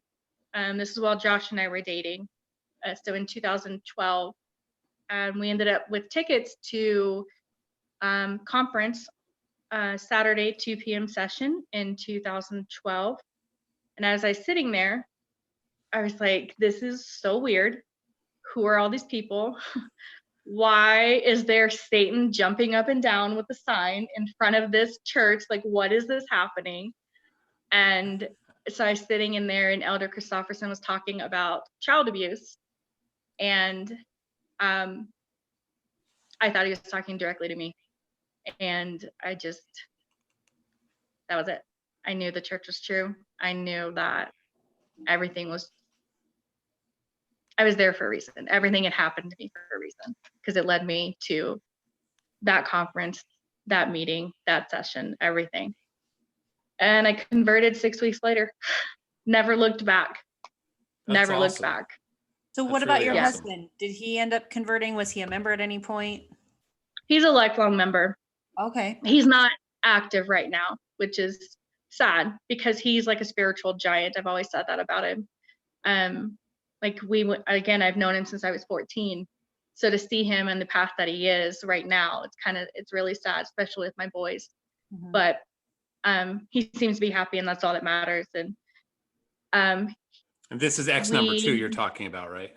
yeah, my Okay. second ex. Yeah, it's hard to keep up with my exes. Yeah, but I converted in South Carolina. I wasn't in Wyoming. I don't think I would have converted if I was out here though. It's different. It's very different. I have 10 tattoos, couple marriages, you know, Your people ancestors here that didn't your come parents, across the plains with a hand yeah, cart behind ears. exactly. Yep. They I know. didn't, you know, like I don't have an ancestral name, you know, but I converted and I received my patriarchal blessing shortly after. And that was, for me, solidified everything, because there's no way he would have known me. There's no way my patriarch would have known anything about my situation, or that I couldn't have any more kids or anything like that. There's no way he would have known, and he nailed it. And like I said, it's been my saving grace. That's awesome. You know, it's a sad story about your dad and never having known your biological father. We have somebody in the audience tonight that has a very similar story to yours, as far as her birth father, trying to find out who that was and everything else. So we wanted to bring Celeste on a little bit and talk about that, because she was able to actually go through and find her father. And she was raised in large part by her stepfather. I don't want to tell the story, so I'll let her do that. But just as you're talking, we felt like this is literally Celeste's story that you're saying here. So wanted to bring her on, and she can tell you a little bit about how she found her father and everything. So. All right. Hey, Gail, how are you? Can y'all hear me? We're good? Mm-hmm. Yeah. Okay. Yeah. So it's funny, because when they were saying, hey, are you willing to share your story that relates? I was like, well, which part? Because I've got all of my parts are kind of in your story, except for the suicide part. But yeah, I was actually raised by a single mom. My mom divorced my birth father when I was a baby, and then she got remarried, and the second dad adopted me. But then when they divorced, he kind of just left town too. So I really was raised without a father. So that was a big thing for me. I always wanted to know either of them. I mean, the second dad was just kind of like a phone call on my birthday. That's what I would get. I'd get the obligatory, or whatever it is, phone call. And but the thing is that when I'm trying to think, I was 23. I'd done a lot of searching for my birth father, couldn't really find him. And my mom gets this letter out of nowhere, and he had found her. And I was thrilled. No one else was thrilled. I was like, yes, this is so awesome. Everyone else was like, but it turns out that he came back mainly for my mom and for my older brother. So I was kind of, once again, like this person that just, I didn't have a dad that really wanted me. It was tough, you know, and but you know, he kind of came around. He didn't like that I was Mormon. He was actually raised Catholic. He just didn't like that about me. We've had some good times and some bad times. Right now, he's currently not talking to me. But the interesting part about it all is that I've struggled with that in my life, but I found that the more I pray about it, the more I receive answers. The Heavenly Father's like, I was your dad. You know, I was there with you. I knew everything you were doing. I supported you, even though I had a tough little life going on. My upbringing was a little tough, but looking back, like I know he was aware of me and my tough surroundings. But I don't know, have you ever thought about doing DNA to find your family? Because my birth father was adopted, and ironically, my adoptive father had some kids that were placed, or I mean, a sibling that was placed, and I've got adoptive children, and my ex was an adoptive child. Anyway, we've got lots of adoption going on, and through DNA, we were able to locate almost everybody. Have you ever thought about doing that? So I have thought about it. I've thought about it a lot, but I don't think I want to know. Not yet. And I don't know if I ever want to know. Just the fear of what if he finds out about me and then doesn't want me, or what if he's known about me this entire time and still doesn't want me? The whole abandonment of it. And it can be very like, but on the flip side, what if he wants me? And I understand that I'm taking that away from him as well, and all of the family that could be there or could not be there, or but I don't think I can handle it. I just don't think that if I'm rejected after all these years, if I'm rejected again, I don't think I could. Yeah, that's a tough one. I can relate. That's Yeah. that's tough. I can totally see that myself. Yeah. In fact, if we just look at this real quick, I mean, I think we can all relate on this. What if they say, get out of here, kid? You got no future. I mean, I just don't think I can take Exactly. That's what I was saying in my head. Actually, it was his voice. I just don't think I could take it. I don't think I can. I just don't. I love my life, though. I'm very grateful for my life. It's made me who I am, and I'm very strong, and I feel like I have a unique perspective that not a lot of people do. Being a survivor of a lot of different things that has happened, a lot of situations that I've been put into, that I've allowed myself to be put into, gives me, I think, a very unique perspective into a lot of different things, and I can relate with a lot of different types of people. So there's the concept called hyper-independence. I think that's what it's called.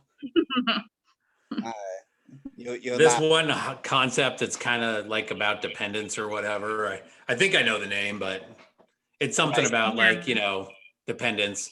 One of those 5,000 other concepts out there with the same close name. yes, exactly. Yeah, that one. Yeah, that one. Narrow it down. So they're saying that it's more of a trauma. If you're at a point where you're like, you know what, I am good by myself. I am perfect by myself. I don't need somebody else to come in and ruin my life. I pay my bills. I earn my own money. I take care of my kids. I am my own happiness. I don't need that partner. And they say that it's not a good thing. Yeah, that's a trauma response. Yeah, it is. Yeah. So I mean, it's something I want somebody in my life, though. I do. I want to share my life with somebody. I've gotten to a point in my life where I am very independent. I'm not dependent on anyone. My happiness is not reliant on my partner or anyone around me. I make myself happy. There is a void in my life, a very large void that only a spouse or a significant other can fill, and I'm very aware of that. I'm just not at a point where I think it's fair I wouldn't be able to reciprocate what they would be giving me, because I am still working through my trauma. And that's what you're doing with a therapist right now and all that. Therapy is absolutely amazing. EMDR is what has helped the most. I love EMDR. EMDR is like my jam. It's you have best. Just opened Nick's Pandora's box. So I did Nick's ART, box, which is similar to EMDR, and yes, I highly recommend it. Oh man. So the way that I explain EMDR to people that have never done it before is you take like a trauma that you have in your life. I'll share one of mine. So my first ex-wife, who I don't talk about, we had a very big fight, and she was having a very hard time with something that I had done. And she was upset and she was crying. We were in the closet and I was trying to talk to her, and her eyes just welled up with tears, and she slammed her hand against like the little shelf that was in there, that was the built-in shelf. And she said, "I am so mad at you." And the second she said mad, she slapped that thing, and that resonated in my head like the Liberty Bell. It was just so loud for so many years. And I could see the colors. She had crystal blue eyes, the water underneath her eyes, what she was wearing, everything. And it struck me in such a hard way. And so when I was doing EMDR, they're like, try to focus on one of these events that happened. And I was like, all right, sounds good. And so I focused on that event. And what it's like is your brain, the neurological processes, strings together all of these different experiences going along the way. And they're not always coherent in the way that they're linked together. Your brain just puts together these neural pathways. And so what it did was, as I'm holding on to these two vibrating suckers that are going back and forth, and I'm focusing on this deal, my brain is going through the neurological memories of, okay, this happened. And then there was the time that I lied to my mom about stealing a hot dog. And then there was the time that I was riding my bike across the street and I purposely went out in front of the car to make them slow down. And then there were the times that all of these different things that happened in my life. And I would be speaking out loud about each one of the memories, and they would be coming in so quickly. And for some reason, going through that neural pathway and doing that EMDR took the color from that traumatic memory. The memory's still there, but the color and the vibrance of it all completely went black and white. It's like taking this trauma that you had as a kid, a behavior you had as a kid, and you're weighing it down on yourself, but then you're turning around and saying, listen, you were a kid at that time. It is time to forgive yourself for being a kid at that time. And it lets you reorganize that trauma in the right files that it should have been placed under. Mm-hmm. Would you say that your experience is somewhat in the same realm? Yeah, it is the most painful thing. EMDR, if you're not ready for it, you're not gonna do it. I've quit it several times. This past couple years is the longest that I've ever been able to do it, and it is still the most painful thing, because it's making me live through these things. But it's exactly what you're talking about, what you're describing, is it takes away the very intense emotion that comes with it. It just allows it to be a memory. It no longer makes it that stab. Right. Hey guys, can we just play a little game for a second and pretend that nobody here knows what EMDR is? And so you guys maybe like explain that to us like we're idiots, because I'm mostly an idiot. So I don't, well, they explained how it works, but I mean, what is it? Is it like something you go into your psychiatrist and you hold some sort of thing? It sounds like EMDR stands for eye movement desensitization and reprocessing. Okay, so just going off of Wikipedia here, it says this is a form of psychotherapy developed by Francine Shapiro in 1988. Is a person is asked to recall distressing images, and for some reason, when they're using bilateral stimulation, such as the vibrating in the right hand and something vibrating in the left hand, kind of going back and forth, it allows your eye-to-eye movement go back and forth, right? It's the same as like rapid eye movement when you're dreaming. It's like this Yes. puts your brain in that same state. Mhm. So what do? They But go it's into the also- psychiatrist, they give you little paddles, you Not hold a it. psychiatrist, just like a therapist. Yeah, It's like just a therapist. there's certain counselors Okay. that are trained in it. Mhm. So And for mine, it was just, he just held his finger up and it would just back and forth and I had to follow it with my eyes right. So while thinking things through in my head. Did it work Mhm. for you? Oh yeah. Yeah. So Whitney Whitney and I talked about this when Whitney was going through her process, and apparently EMDR is almost, I don't want to say archaic, but it's type A, right? And they've kind of moved on to a type B, which is What I did. which is more than what EMDR is. And Yeah, Whitney, so I did ART, so it's accelerated resolution therapy. So it is Mm. very similar. It's based off of EMDR, but like EMDR is like random numbers of movements. ART is like a Mhm. set number. They have a script that they go through. So like he literally like sat next to me, read through this script, his finger back and forth. I don't know about EMDR, but for ART, like you don't talk. You just imagine everything in your head. You can, like we would stop and you'd be like, is there anything that you want to share? And I'm like, no. So like I'd go to therapy for an hour and I wouldn't even say anything sometimes, right? but it did work. So like how the did traumatic experience that I had, like the emotions tied to that were rewired so that I don't have that like fight or Yeah. flight, just like thinking about it. I Mhm. don't think about it every day anymore, which I did for like a Yeah. year. Every single day that scene like played through my brain and it doesn't now. Mhm. Yeah, Kate, that's essentially exactly what's going on. Is neural pathways are being rebuilt, and the brain is able to take this emotion and this situation that happened and look at it differently. Which essentially Mhm. is what dreams do. Like that's the purpose of dreams, is it gives your brain that opportunity to kind of file things away how they should be filed away.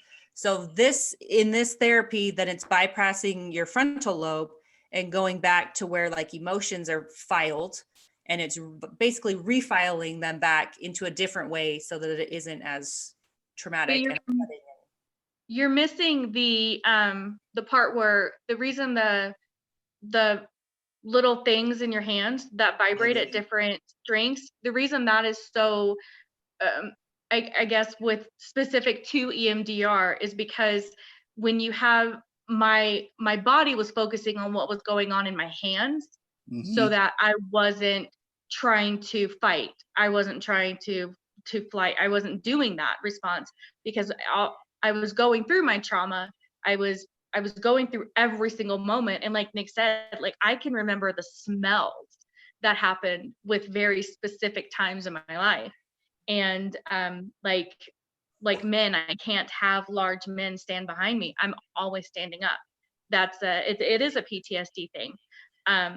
And that What stems if it through was your lots of different things. FBD? If it was your FBD, could he stand behind you? Your future baby daddy? I mean, As long as he breaks if out the he's handcuffs. loud, he If you're can't. wearing that Axe body spray, That's right. For Ooh, real. now you're For really real. talking. No, so and it's specifically towards men. My trauma is specifically towards men when it comes to like people standing around me. I always have my back to something. My back is never open. Is that from past abuse or? Yeah, Is it that, is for that's, me. Okay. Okay. Yeah, it is for me.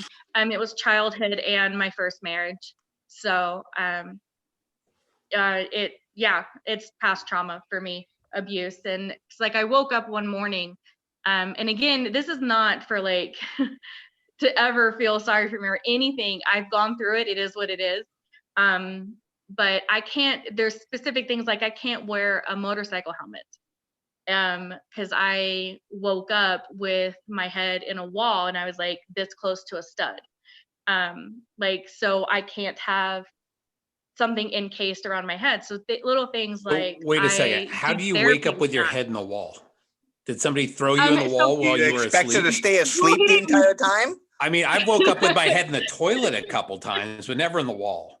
Yeah. This is a new No, one for he me. hit me pretty, yeah. So my first husband hit me pretty hard.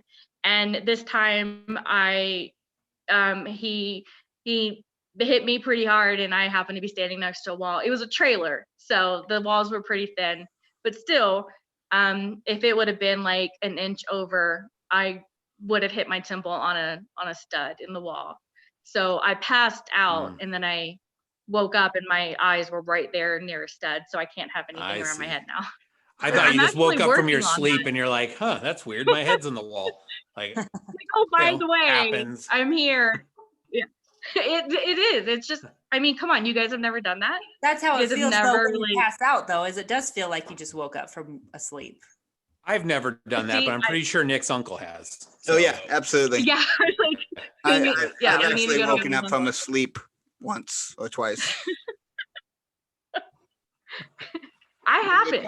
When your tongue is all tingly and you're trying to get your bearings, yeah.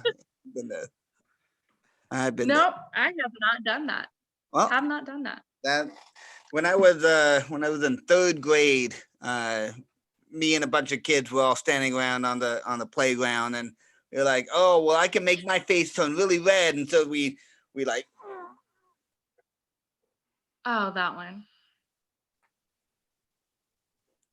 I mean, We're gonna do it Let's right see now. if we can get him to do it again. Yeah. If Right? Nick passes out, if you do it until you pass out, I'll give you $1. yeah, I would do it Let's until do I it. passed Yeah. out.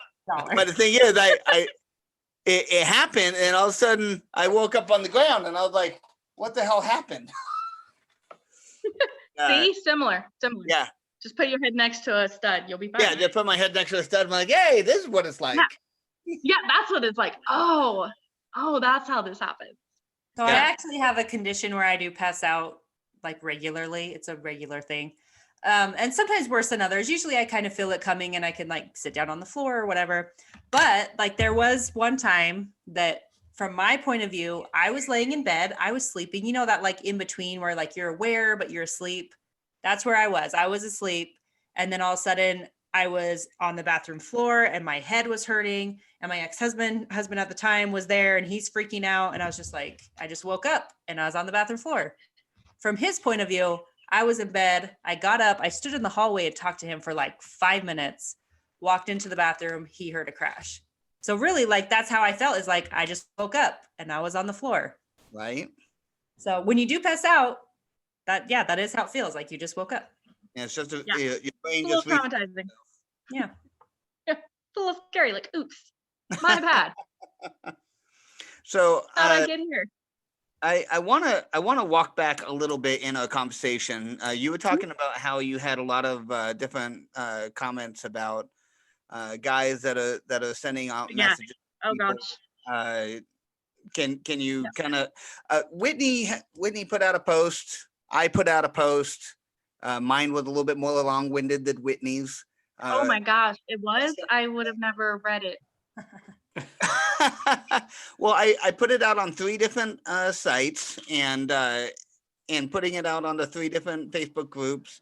I have over 200 different comments and likes and whatnot on each one of them. So that's about 600 all there. And it's something that a lot of people are talking about. So what are your opinions when it comes to people on social media that are reaching out to people that they haven't met yet, the way that they're interacting? Bring it on. Yeah. I did. Social media is pretty much the only way that I communicate with anyone. And I've seen a lot of times in like the different groups where it's 0 to 60. And that's, for me personally, if you want to so I'm going to say this real quickly. I agree with Nick. Nobody heard me say that ever. We won't hold that Didn't against happen. you. Let's see No. that in Everybody's instant entitled to agree with Nick replay. Yeah. once. Yeah. So that's why I didn't respond on Facebook, because nobody can prove that I did that. Yeah. So Nick's ego is now through the roof. Thanks, Gail. I know. I Kinda got, disgusting. They I got this agreed all with me. recorded. Yeah.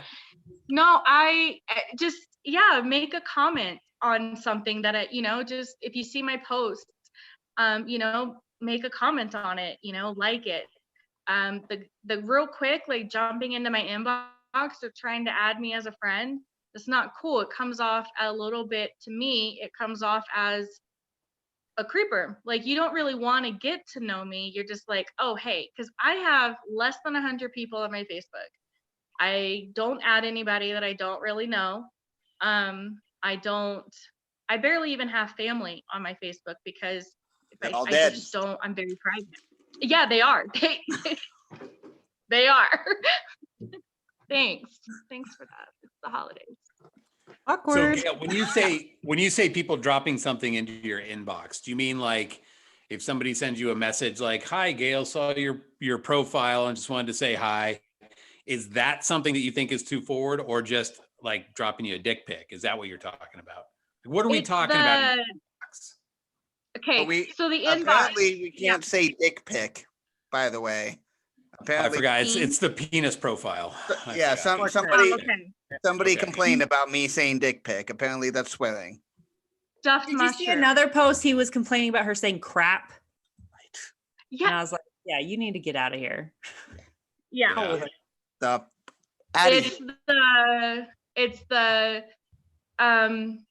It's just like, hey, beautiful. Yeah, why can't you say, yeah, with this group for real, why can't you say, we've said way worse. Here, way right worse. here, you can say dick Yeah. all you want. Yeah. Way worse. Yeah. Dick it up all you want here. Absolutely. Yeah. Just dick it up all day. It's bullshit. Absolutely. I totally agree. I've had just several, well, now it's private to where you can't even send me a message, but before it was, hey, beautiful, and then I wouldn't respond. They were like, oh, so you're a stuck-up bitch. First of all, I don't even know who you are, let alone the fact that I didn't even see your message because it goes in like this weird I hidden love that message other box. folder. Oh, isn't If I do see it, I can pretend like I didn't. I feel like somebody just had another post about this too, of like, has anybody ever had some guy like that they rejected or said not interested in, like, get mad at them, And or then like we're- cuss I them out or legit something? have been yelled at before. Yeah. Yelled Yeah. at. And I was like, he's like, well, I'll never take you on a date. I'm like, I didn't ask. Like, you asked me. Yeah. I was like, you're not even, I've had a guy say, you're not even that cute. First of all, I don't even know who you are. Right? Like, so why, I'm not hurt. Like, I am a little hurt about it. Like, come on. But it's still. Then like, you told him, well, your dick is kind of small from your dick pic. So, Yeah. And I'm like, You're not actually, even that thank you big. for the humor. Yeah. Like, Yeah. thanks for the humor. We laughed at your naked mole rat. It's That's fine. right. Keep Like, that it's little fine. smoky to yourself. We're good. Yeah. I don't even like sausage. It's fine. Right. Bring out little Princess Sophia. Big little, who knows? No, I did actually just recently just had got somebody that. that they didn't get the response they wanted. And they're like, well, you're not even my type anyway. I'm Oh like, my goodness. okay, so then why did you message me? I love how guys Yeah. do that. Like, what are you going to do? Say like, well, okay, I'm sorry. Since you put it that way, let's go out. Yeah. That's the stupidest No. thing ever. I will totally talk to you now. I will. Sorry, Right. I'll change everything about myself so I can be your type and win your Right. affection. Well, since Yeah. you put it that way, let's just chat and be buds. Yeah. For real. Totally won me over. You're right. I am a bitch. I really need to work on that myself. Thank you so much for bringing that out. Yeah. And if it's. That's for the exact me, same thing my therapist said. Yeah. I'm going to go do some EMDR about this. Somebody told me that I wasn't even his type, that I was just being a bitch, and all the rumors about me are true, which is funny. Because he came into nobody my knows. space and I didn't reciprocate with the response that he wanted, even though I was just here minding my own business. Well, let's be In his honest. If it was timeline. Whitney would be saying like, look, you don't take me out, I take guys out. Okay. That's the way this works. If I I was travel to interested you. in you, you would already know it. If I haven't already contacted you, please don't contact me because obviously I don't want you. Right. Honestly, But that's so I also live by my same rules, my same standards. I will like comment on things.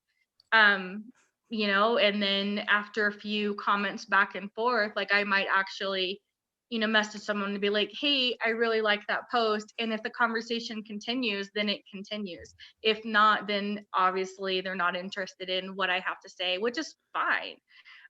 You know, it worked for that bit of conversation, but the conversation didn't carry on after that. Doesn't make them an asshole. I mean, it probably does, but you know, to me, it doesn't.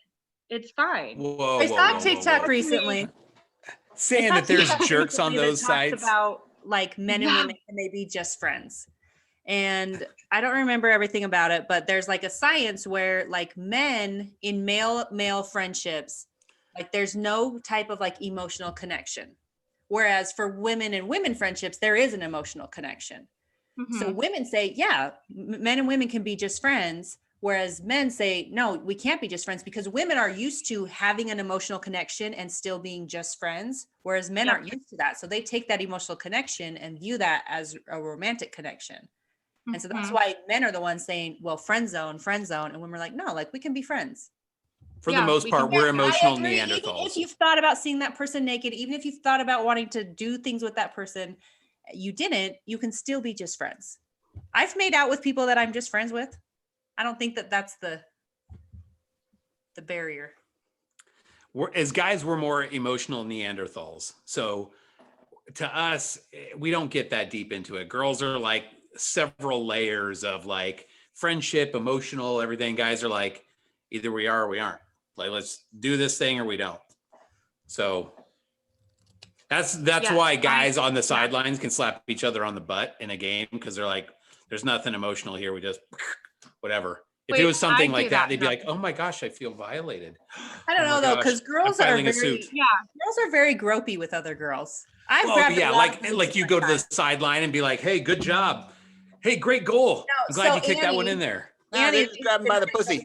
The first day I met Annie, I like straight up grabbed her boobs. Like the first day I met They're her. good boobs though. Like they're really good boobs. They are. I did too. You grabbed her first day? Yeah, Nick got his big. Yeah. Yep. Kind of my thing. Some people go for the handshake. I go for the boob shake. Yeah. Just remember, cross boob. So her right, my right. Don't go left, right. I did not I'm know just that. glad guys don't do that. Like, hey man, happy to see you. Yeah. Just grab him by the crotch. Do Yeah. a little dick shake. Yeah. Yeah. Just kind of goose. Guys, that would never fly. Have you seen that video? There's a video for that. Let me guess, it's on TikTok, right? I don't remember where I saw it. I thought maybe you sent it at one point, but if you aren't aware of it, then maybe not. Wait, Everett, you never did a cup shot on a guy? Where you go up and slap him in the wiener? Yeah, you know what I'm talking about. Well, look, guys do that all the time, like as a joke, but you don't go up and greet somebody like, hey, nice to meet you. And you just start shaking their wiener. Like, yeah. But guys do that all the time. We're dumb. So we'll get together and like, hey man, and we like nutty shot somebody and like, oh, you got me good. I'll send it to you. Yeah, but guys do it to kind of like hurt each other. Like, oh man, you got me good. I can barely walk. Like, I'll get you back, you know? It's not the same thing as just grabbing somebody's boobs. Like, hi, good to see you. Touche. Yeah. But if you're gay, you can do it. That is just us girls here. Men and women. Yeah, it is. It's a giant. Yeah, that's a big. Yeah, I'll agree. Yeah. Interesting. So you're. Oh. So you're not really looking right now. You do recognize that there is a gap in your life where you would like to have somebody. So are you open to the idea of like taking any one of your friends or your mutual acquaintances that you have and building something with that? Is that kind of the path that you're going on? Or is that wall just kind of up for right now and we're going to have to wait to get to Mexico later? Yeah, no. I believe the best relationship comes from being friends. I mean, my track record's not the best. I get that. But now that I've dealt with my trauma, I know what I will and will not accept in my life. And I I feel like if a friendship, I can definitely get to know that person. They can get to know me. I'm definitely open to building friendships and seeing where that goes. Because I've seen this post a lot on Facebook about how important physical attraction is, how important like chemistry and all of that is. And it is very important, but to me, that's not the most important, because looks fade, all of that fades, and I'm more attracted to the personality of the person. And if I can sit on my front porch and tell kids to get off my lawn, like that, is like what I'm looking for, is to sit on my front porch and, like be walking around well, let's be honest, I'm not living past 65, but like walking around with, my 65-year-old husband and, like grabbing his ass and like, just like, hey, but I mean, looks are important, but it's not the most important thing to me. So friendship's the most important thing to me. So building friendships. You say you haven't been on a date. Have you been on like friend dates? Nope. Group dates? Hanging out with men? What do you call a date? Like, let's make sure that we got a. We've never been on a first date here, so we got to define like what a first date looks like to begin with. Somehow we got two marriages and no first dates. I'm not sure how that happened, but I've also never worn a wedding dress or had a wedding. So there's that. Oh, was this like a Vegas drive-through? No. So my mom signed my very first marriage certificate because she was a notary. And my mom looked at my husband and was like, "Are you sure you want to do this?" Your mom is awesome. Selling drugs on the side, notarizing, whatever. Real classy lady. This lady gets things done. She's a hustler. She was. She's like, I raised her. Are you sure you want to go through with this? So did she still charge you the $10 for the notarization? Facts. She actually she made Tommy pay for his weed that day. So I mean, pay for his I guess his ganja. His weed. Have you ever seen that show, My Big Redneck Wedding? It's been off the air for a while. It was on CMT with Tom Arnold. Yes. What you're describing reminds me of that show so much. Has anybody seen that? Have you seen that, Nick or Whitney? You've never seen anything. So no, she hasn't. This is on TikTok. Oh my gosh, that show was the best. Like I would cry laughing. Wasn't that what Honey Boo Boo came from? Wasn't she on that show? No, she was after. She was on Toddlers and Tiaras. Well, I know she was, but wasn't her mom on that show? No. Did her mom get married? No. Yeah, she got married wearing camo. Like there's pictures. But it wasn't on that. It wasn't on My Big Redneck Wedding. Okay. That wasn't it, because that was years before. No, My Big Redneck Wedding was like the best episode that I saw was some lady who she was a size 26 and she somehow ordered her wedding dress through Amazon and got it, and it was a size 6. And so she's trying to put it on. It's like, it'll fit on one of your arms. Like it's not going to fit on everything. Oh my gosh, yes. Yeah, there's their colors. Their colors. Yes. Oh my gosh. Yeah. Yeah, that's pretty redneck. Yeah. I was country. I wasn't redneck. I was country. So in this episode with the really big chick that like couldn't get the wedding dress on, it was 20 sizes too small. So the day of her wedding, she gets up and it's of course in a trailer somewhere in the South, and she's looking all around and her mom comes in and she's going to help her get ready. And she's like, "What's going on? What's the problem?" She's like, "I can't find my teeth." And she's looking around and she had lost her teeth. Mom gives her her teeth. Yes, she could not find her teeth anywhere. They both looked and her mom's like, "Oh, here, just take mine." And she like gives it to her. Ew. It was the craziest thing. This is real. Yes. And this is the same lady. Her fiance was like a 45-year-old paper boy, and he proposed to her by peeing, "Will you marry me?" in the streets. Stop it. No, That's it class. was the best show ever. It was like Yeah. Oh you my would God. die laughing. It just I get better and better all the definitely- time. Yeah. I felt better about myself for real. Like I was like, oh, I'm not them. Yeah. I'm not them. I'm okay. I'm okay. See, I'm Oh, and okay. the Suicide Arnold Story would- actually, she was feeling really bad, and then that show came on. She's like, you know what? Like I'm life not isn't this. that I'm not bad. so bad. Yeah. The like, best I'm was Tom not- Arnold. Tom Arnold like hosted it, and he would pop up every Commentary. now and then, just Yeah. like from the bottom, and he'd be like they'd pause the show, he'd pop up and be like, "I got nothing," and he'd just go down like, "This is like the craziest thing." It was so funny. He would just like comments the whole time. It was the Oh. best show. Well, no, it's And crazy. I Like, keep that's waiting real for it. life for people. Like people are It really is real. Yeah. Yeah. It- Oh it yeah. is These were all life. real. Yeah. It was the best show ever. I think it went 2 seasons, and I keep waiting for it to come out on like Amazon Prime or something because I'm totally gonna buy it. But right now it says like waiting. So buy it. That is awesome, I'm gonna binge it on YouTube for sure. right? I think they just have to clips. feel better about myself. Just to feel I've been better. trying to find that one with the guy who peed in the street, the paperboy guy, because they also went to like this florist to get like their arrangements taken care of and everything, and the lady's all showing them like prices and vases and stuff, and the guy's like, "Oh hell, honey, we can do this ourselves." So he took one of those big long beer cans and he pulls out his pocket knife and he cuts off the top and he takes some flowers and goes, "Look, here's your Yeah. vase right here."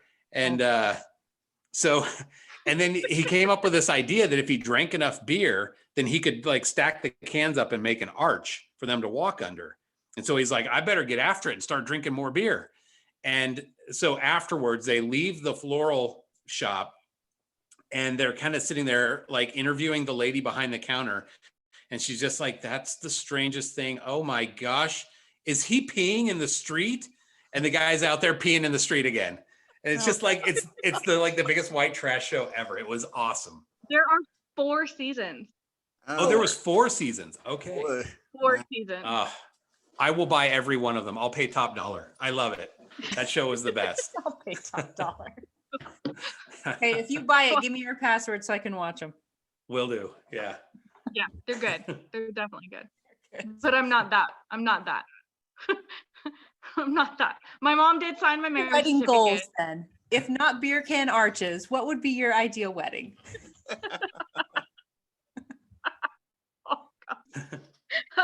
Yeah, definitely not that. I would like to at least wear a white dress. I would like to go try on wedding dresses at least. And I would like my significant other to be sober, have all of his teeth, or at least pay to have all of his teeth. These are some lofty And, goals we got going on so far. Yeah, these Okay. kind of Yeah. high Yeah. All goals. of his teeth. Yeah. Yeah. All of his teeth. I would like for him to be sober. Definitely no camo involved. No Your camo. bar is very high. What if he can only pee "will you" and that's enough? Like he can't like finish the rest of it. Would you still marry him? He's a little dehydrated. Yeah. But so that will you could be like a lot of different things. It'd be like, will you pee on me? Golden Oh, that's shower. true. That's true. Are you in for that? You're I'm in for a golden shower? Where's the question here? If someone proposed to you by peeing in the snow, would you say yes? If you loved I him. mean, that's kind of creative though. It Like- is, and And it does gross. take skill. It does take skill. It does. I mean, Do you think he would have So to other- practice that, or is that like a skill that all men just have? No, that's something that must be practiced. Okay. Yeah, I mean, like you're talking about pressure. You're talking about fine motor movements, muscle. Well, and because you have to like stop. I guess you could write yeah, cursive. you got it. But Yeah. if you're gonna like I do mean, spaces, are you doing it between in words- cursive, or you did it in block letters? I mean, who knows? But if you have spaces between, like you got to cut that stream off, which is hard to do. Okay, guys, real question though. What happens if they misspell it and they like spell Mary like Merry? Would you be like, okay, look, There's only so much retardedness I can take. Yeah. You've Yeah. You topped gotta it. at least I just spell. can't do it anymore. Gotta at least spell. I Yeah, spell I cut the line phonetically. off it. We're gonna need proper punctuation in your P spelling. Be like, Question. I'm trying to put the apostrophe on. It keeps on making a Run comma. out. The tank is So empty. yeah, I've never been proposed to either. Why did you marry these So- guys? You know, trauma. I've worked past it. It was love at I first worked- puff when you saw your mom Yeah. smoking it up with him. You know what? Do you know what's funny? It was weed, not meth. Oh. And yeah, get your drugs straight. Come on. You'd think I'd know this, No, have it down by now. Mr. Yeah, right. Pharmaceutical Lip. Right. Yeah, you know that, but funny story, I've never even smoked a cigarette, never been drunk, and I've never tried a single drug ever in my life. Okay, Ever. well, that basically makes one of us out of all three. False. Oh, right. So you were married to people that were always drunk and high.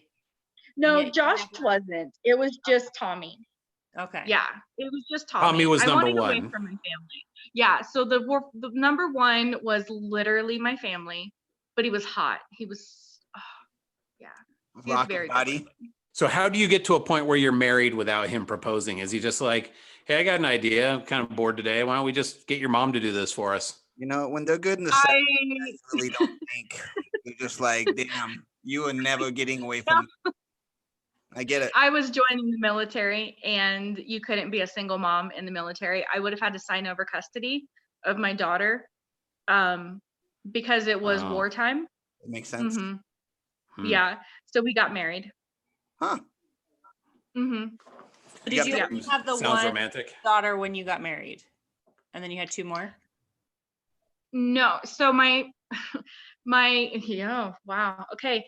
My first two children are by my very first relationship ever in my life.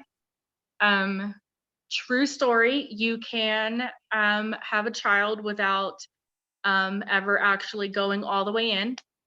You can get pregnant. With just the tip? Yep, you sure can. Hi. You sure can. I found Well, out some guys are on- only as big as the tip, so You I guess that weren't married? works. You weren't married when you had your first two kids? I was not. So your kids are no. bastards? They are, all three of them. All Mhm. three bastards. Crazy action. They are. They are, and they act like it too. So first relationship ever was not with your first husband. No, nope. This was with my very first real boyfriend. But I all found three of out I your was kids are pregnant. like close together. Like sophomore in high school? So one relationship to the next must have also been lickety split. No, so Jamie, had a my very Very healthy sexual life, okay? let's just say I'm not Utah. You are not Utah. No, you are not. You are Well, Sou- and you also weren't a member at the time. I mean, we're not Yes, judging you. but I'm actually- just trying to like line this No. No, so actually it's not even he was my very first real boyfriend ever. And I was actually enlisted in the Navy at the time. I enlisted in the Navy when I was a senior in high school. That's how bad I wanted away from my family. Wow. I had scholarships to college, but I would have had to live at home. So I had music scholarships and I turned them down, and I enlisted in the United States Navy. I can't swim, but you know, it is what it is. But I didn't want to, my parents, this is how jacked up my childhood is. My parents were messing with me and were like, oh, you're gonna be a virgin in the Navy. You know, all these different things about, you know, getting not to be a virgin in the Navy and how all these nasty, awful things are going to happen to me. And so I had sex and got pregnant, found out I was pregnant on the my first 18th. time. Third time. Okay. So at least you It was the third time. Say, what are Yeah. the odds of that? Yeah. Yeah. Found out I was pregnant on my 18th birthday, and I was supposed to leave for Great Lakes, Chicago on the 30th of September. I found out I was pregnant on the 7th of September. I'm going to assume that when you found out you were pregnant, you had to tell them, hey, I'm sorry, I'm pregnant, I can't go. So I didn't actually tell my parents until a week before. But you I was supposed to Or leave. you gave birth? Yeah, no, I wish. No, Yeah, Twinkies. I've been eating a lot of Twinkies. Yeah. I'm just gaining. I don't understand what's happening. No, actually he told my mom a week before I was supposed to be in Chicago. So we had to, get confirmed 3 pregnancy tests. And that was one of the worst days of my life, is having to cancel my contract with the Navy. Wow. But I eventually went in. I did go into the Army after 9/11. I went in. I was like, that's it. I'm going in. I don't care. And that's what I did. So, yeah. But my oldest 2 were from my very first relationship ever. I was 6 months. When I found that I was pregnant with my second one, again, trauma response, if he's sleeping with me, he must love me, right? Makes sense, in my head. Right. Yep, that's how it works. So I think that's a lot of it girls is. feel that way. I think that. Yeah, like yeah. he's, here I am, 19 years old with an 8-month-old child I was like, oh, at least he's coming around to see her. But he wasn't really paying attention to our daughter. He just, would come over because I let him. And then I found that I was pregnant with my second child. And I told him, and he looked at me and said, I'm not taking care of another one of your bastard children. And so I told him I had a miscarriage, and obviously he saw that I did not, because, I'm growing in size, because I was a tiny little person. And so my middle child was actually put up for adoption, and she lives in Spartanburg, South Carolina. I handpicked her family. I 100% believe I was the vessel to bring Michaela here. I was never meant to be her mother. I was just meant to bring her here because her mom had cancer and wasn't able to have any more children. And all of her adoptions fell through. And then I was pregnant, and I handpicked my child's parents. And that was absolutely amazing. When I was 6 months pregnant with Michaela, my second child, that's when Tommy and I decided to start a relationship, and he wanted to keep Michaela, but I could barely support Caitlin.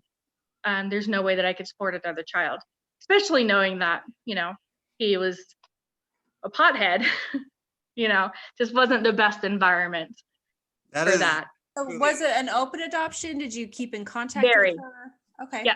Mm-hmm. Yep. Very open. All 3 of the girls know each other. Okay. Yeah, they're all very heavy in each other's lives. So my good. 2 oldest still live in South Carolina. And how are you on the communication with them? They're assholes. It's just because I divorced Tommy, my first husband, they took his side, which is unfortunate. I lost a lot of years with my kids because of that. Sure. My youngest daughter, Haley, she lived with me when we got divorced in Texas, and I took her to South Carolina to see her dad for the summer, because he got out of the military and went back to South Carolina when we divorced. And I took her over there, and there's such thing as legal kidnapping. Apparently, if you register a child in a different state for school, they are now a resident of that state. So even though we had joint custody and she lived with me, my custody was in Texas, not South Carolina. So I had to fight in South Carolina, and it took me almost 10 years to get, yeah. yeah. So my relationship with my kids have suffered pretty heavily, but it is what it is. And I know that, you know, Zion and all of that, and what this is all temporary, and they'll know the truth. Right. They'll eventually know. Yep. So, like I said, a lot of trauma, a lot. Right. So did you say that your youngest daughter lives with your second husband? She did. Oh no, when Josh and I divorced, my second husband Josh and I, Haley was still in school. She was a senior in high school. So the 10 years of custody, 10 years of custody battle, my first husband and his second and his wife split up, and she kicked my daughter out of the house, my youngest daughter Haley. So I immediately flew Haley out to live with me in Wyoming. And then shortly after that, we found out that my second husband had been having an emotional affair. So it pretty much destroyed me. And Haley was still in school. She was a senior in high school. So she stayed with my second ex-husband. She stayed with Josh so that she could finish school, and because I was in another city. Okay. So, yeah. You said that he had an emotional affair? Yep, the worst kind. What does that mean? He sought out someone else to support his soul. When things were going bad in our life or his life, he was reaching out to another woman. He was seeking solace and comfort and companionship emotionally in someone other than his wife. You've never heard of an emotional affair, Nick? I am I'm on the fence of how much I support. It's the worst kind. It's the worst kind. I would rather somebody cheat on me sexually all day long, because sex is carnal. I can forgive that, because again, that is a carnal thing. It's physical. It's the heat of the moment. Emotional is a choice that you make every single day, over and over again. When you make that choice, when you send that text, you make that choice to reach out to another female instead of talking to your spouse. To turn away from your spouse and turn towards someone else. Yeah. Leave unto them and none other. Yeah. I would put it this way, Nick. If you were in a relationship with a girl, let's say you're married and you're totally rock solid with her, and then she starts saying, I don't want to talk to you about these things. I've got my friend Tim over here, and he and I are going to go like have coffee together, and we're just going to go spend the day together because he understands me. You'd have a problem with that. Having a hard day and you're like, hey, talk to me. Let me know what's going on. And she's like, no, I don't want to talk about it. And she goes and tells someone else instead. Yeah, she's going and like, I spend time with him all day because he gets me. You'd be like, yeah, to hell with that. Yeah. Okay. They're married now. So of course they are. She was my friend too. Of course she was. Yeah. Great friend. Yeah. Yeah. The best. She was. She had my back. She definitely did. Apparently she had his front. She did. She definitely did. Yeah, she did. But emotional, to me, if you connect with somebody emotionally, you're choosing to do that. That's intentional. Mm. The sexual, again, that's heat of the moment, and that's like a nature thing. It's not emotional. My first ex-wife, I helped her move out of the apartment that we got together, and last thing that she ever said to me was, did you ever cheat on me? And I was like, no. And then she said, well, what about verbally? And so I was like, no. And it was like she was grasping at anything that she could get to justify what she was doing. And yeah. So yeah. No, I get it. I get that. I do. I get that. Like, so Josh hid her number under somebody else's name. So, yeah. Yeah. I've So gotten he to the knew. point where I ask them, what is my name in your phone? And if they're not willing to show me, then I'm like, I'm not talking to you. Or like he would turn his phone sideways, because I don't ever have a password on my phone. Little thing about me, as you can tell, I have nothing to hide. Nothing. And I've always kind of been that way. Secrets are the devil's playground, for real. And he put a password on his phone, and I just didn't think anything of it, because again, we have boys. So, figured it's that, Cameron's 11, 12, 13, he's probably looking at inappropriate things. Little did I know that, he was, waking up and texting her while laying in bed next to me. Like, hey, how's your morning? Just thinking of you. You don't do that if you're don't have like this emotional thing. That's and then he asked me for a divorce. The very next day she kissed him. So. Yeah. Okay. There's a, I don't know if you have heard of S. Michael Wilcox, Gail. I have. Okay. I haven't. All right. So I think he was, and I could be wrong, he was high up in the church educational system at one point. I don't know if he was like the director of it or exactly what his title is. I think he may be retired now, but he gave a lot of good talks, and he gave one titled "How Will I Know?" And he talks about people who come in and they're trying to figure out relationships and everything. And he gives an analogy of Adam and Eve, and he's talking about that. And he says, in the scriptures, it talks about Adam and Eve being naked in the Garden of Eden. And he goes, and whether or not they were physically naked is really not the point. But the fact is that there was nothing between them that was hidden. Nothing was like secret. Nothing was unknown.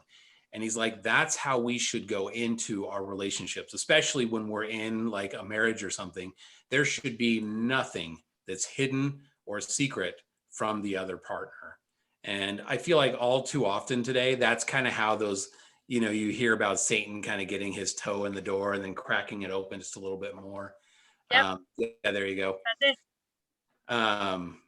So that's, to me, like when you start having secrets or hiding something from the other one, that's when, even benign stuff, that's when you're just starting to play with fire a little bit. Yep. My and one spark. Yeah, my big thing was I'd always try and sneak like a football game in on Sunday, because I was, I wasn't supposed to watch football on Sundays, but like, oh yeah, I'm just gonna go in my office for a little bit, like check the score. You're sitting there. Now I can do it on my phone, but at the time it was like, oh, dang it, I would just want to watch a little football on Sunday. Shoot, that's my vice. Oh my gosh, that's so bad. I know. Awful. Your ex didn't like that? So my ex would sometimes go on these like I've heard about your ex. I've heard about a couple of your exes and their issues. And that's their problem with you? Yeah, really. You have no idea. Be like, I may be out there sucking dick and blowing coke, but you better not be watching that damn football. You can't watch football. The funniest thing about those people who are like the ones that are the most critical about like making sure everyone's doing what's right, usually they're the ones that like need the most work. Yep. Right. So it's like they're overcompensating for their own indeficiencies. So anyways, yeah, that was kind of the thing. Like sometimes they would just like get this notion in their head of like, all right, we're going to do everything like the way I say it's going to be. And you're like, wait, what? No, we're not going to do that. Like, we're not going to watch football on Sunday, and we're not going to watch an R-rated movie or something. And you're like, well, but wait a minute. What the hell are you talking about? And no more threesomes with the midget. I mean, where do you draw the line? Right. Did you get this Good from your thing I watch boyfriend? football. Yeah. Good thing I watch football on Saturday, because, go Gamecocks. Well, you understand that Saturday is the Seventh-day Adventist Sabbath day, so you're screwed. Oh my gosh. I for real do know that, because my uncle was. Oh yeah, I do know that. Yeah. So I got that a lot. Do you want to hear a story about Seventh-day Adventist? Do you? I'll tell you a quick story. Doesn't everyone have that uncle? Everybody's got that uncle. That's like funny story. My uncle, he was. So I got off my mission and I go back home to Tri-Cities in Richland, Washington. And my old interpreter knows that I started interpreting, and she was like, "Oh, I have a job at the Seventh-day Adventist. Would you like to go and do it for me?" I was like, "Oh, well, I've never done that before, but that sounds fun." But I'd never interpreted a different religion as opposed to when I was on my mission. So I go in there, and it turned out it's a guy from my deaf school that I'm interpreting for. So I'm like, "Oh, it's an old friend. Cool." And I'm sitting there interpreting and just listening to the crap that these people were spewing out. And I'm just thinking, this guy Nobody's gonna doesn't know. Nobody's gonna know. Who's gonna know? You're like, Nobody's gonna know. like Joseph Smith saw God, the Father, and Jesus Christ coming down, and this isn't the right church, right? So I didn't do that. So I interpret the whole Sunday school, and sacrament meeting, and then they have like a Sunday school. And their Sunday school, it's so funny, I can still remember this because I was completely blown away by how they approached their issues. They were talking about, if you're gonna buy a house, how do you know if you're supposed to buy the right one or this or that? And everybody's like, "Oh, well, I would look at the interest rate, or I would look at this, or I'd look at that." And then they were all going around, and I'm interpreting everything, and everybody's taking a turn. They get to me, and I'm like, "Oh, no, I'm just the interpreter. I don't offer my opinion." And I signed it to him, and my friends all like, "Oh yeah, tell him what you think." I was like, "All right." And so I started signing and talking. I'm just like, "Yeah." So I would pray about it.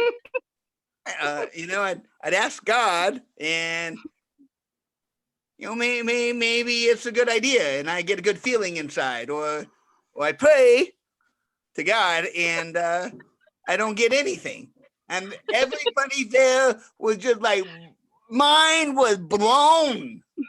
They're like, "That's genius." So they had the breakout groups, and so we were in like the third one, and like, I'm getting up there, I'm interpreting what they said, and I'm interpreting what their group said. And then they get to our group, and they're like, "Well, we had a discussion, but the interpreter had like this great idea." And I was like, "Got to be kidding me." That's funny. I have a bunch of friends that are Seventh-day Adventist, and that's like their big holdup is they will not, because we've had this discussion over and over again, they do not go by the Holy Spirit because they say Satan can trick you that way. Mm-hmm. And so everything is Satan can trick you. And so you can't pray about it and get a warm feeling inside because that could be Satan really tricking you about that. So you can't know. The only way to know for sure is to prove it using the Bible. So we just had this long conversation, me and some of my Seventh-day Adventist friends this last weekend about that. And we got into a long discussion about it. And at the end, interestingly enough, he came out with this idea and he's like, I've got the only solution to this. Either you're right or I'm right. One of us has got to be right and the other one's got to be wrong. The only way we can find out is to ask God about it. I'm like, great idea. Sounds good to me. Weird how that works. Hey. Yeah. Yeah. So I do think Seventh-day Adventists are good people, though.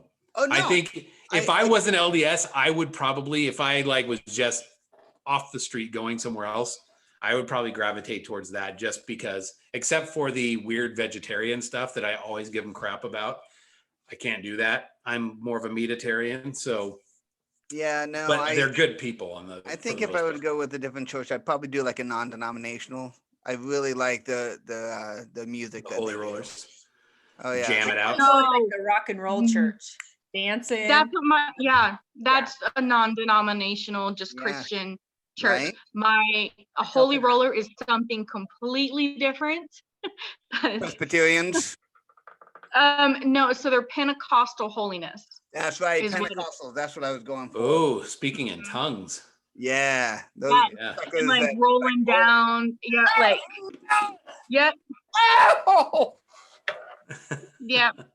If you That go to would be YouTube, them. you can look up, just type in like speaking in tongues Pentecostal. Oh, There's my tons of pretty good videos on there. I I'll swear say that this is- though. One last thing about the Seventh-day Adventists. They do, and this is one thing I admire for them. They take, I believe, marriage much more seriously than the LDS church does.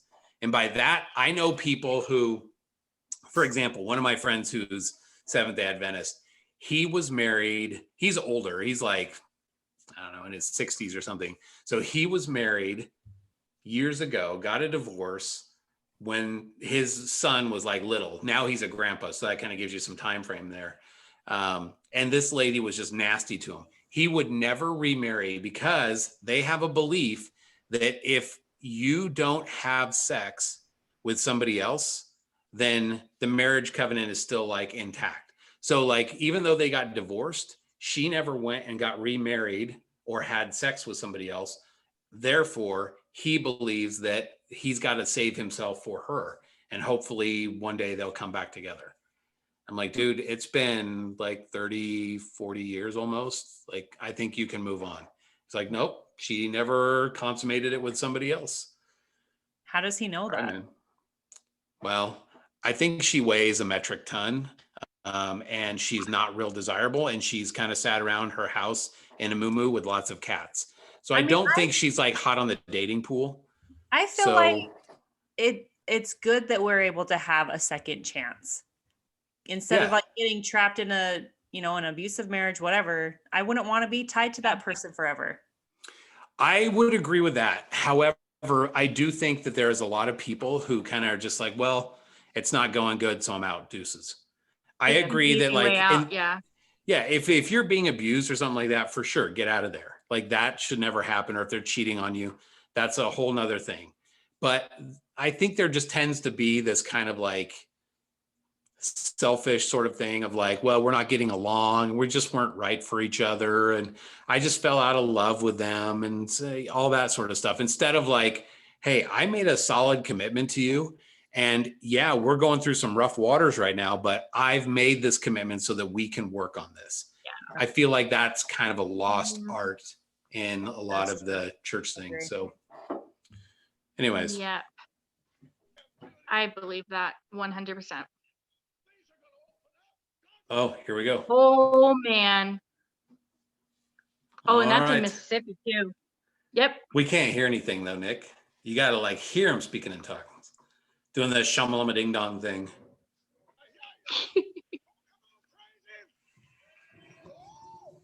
He's going to stroke Here we out. go.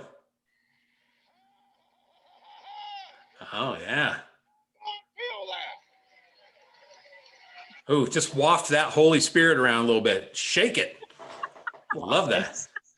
Keep standing. I feel God here. Come on. Oh, he's feeling it. Here we go. I don't know if he's feeling the Holy Spirit or that double cheeseburger he had right before the sermon. Either way. That water bottle was vodka in that bottle. Yeah. That was For vodka. sure. Timmy spiked it again. I'm feeling it. Here we go. He's looking a little red in the face. Yeah.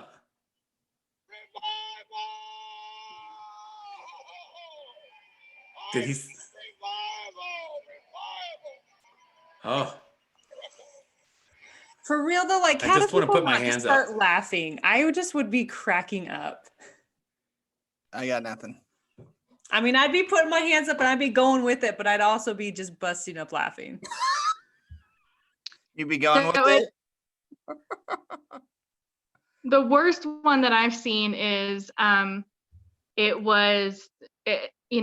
just happened to be mostly, Black people, and they've got their hats on and they're legit Sunday best and just, with these fans and walking around and fainting on each other and, it's rolling around in the aisles. It's a whole production. it's a production. That just sounds so fun to watch, though. It's Like, you're not gonna get it's a little anything out of it, but terrifying. just like go for some entertainment. Yeah. Yeah, it's a whole thing, and to me it's a little terrifying, because what if they really believe that? What if Satan is really there and, like, talk, like, what if it's not this whole shamalama ding dong, thing that they're really doing? What if it actually is something speaking through them? Because it's a little intense. I've been have one time, my no- best friend. Have you ever holiness. experienced that, Everett? Somebody like speaking in tongues to you? You mean like a Pentecostal type person? Yeah, Pentecostal or Baptist. I mean, there's a variety of religions. Even we believe in speaking in tongues, but the way that we interpret it versus how other people interpret it, we all believe in speaking in tongues. Yeah, but you're not going to hear like the Catholic Church suddenly come out. I mean, they might bust out in Latin or something like that, but at least they're like not speaking the gibberish. That's where a lot of people are like just going off and like, huh, blah, blah, blah, blah, and they're doing all this weird stuff. And yeah, I've never had anybody do that, but I would imagine, if I had to guess, if you could pull the veil back in that moment, there's probably A, evil spirits there, and B, they're probably laughing their head off. Quite possible. Yeah. When I was on my mission, we had a lady that had a handicapped daughter who, she was trying to get her to do some signs. And so we were there to, offer support and do that. And after about like a half hour, an hour, I was like, all right, we're going to go, but, can we pray with you before we leave? And she's like, that sounds awesome. And I was like, great.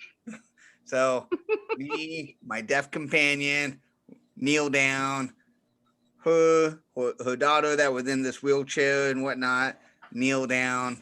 And so I offer up a prayer. And then when I get done, she's like, that was beautiful. Would you mind if I pray too? And I was like, well, I don't want to be rude. yeah, sure, you can pray. I was like, she wants to pray. And I was like, and he's like, yeah, sure, go for it. So she starts praying, and then she's like, our Father, our beloved God, we thank you. And then she kind of goes, No.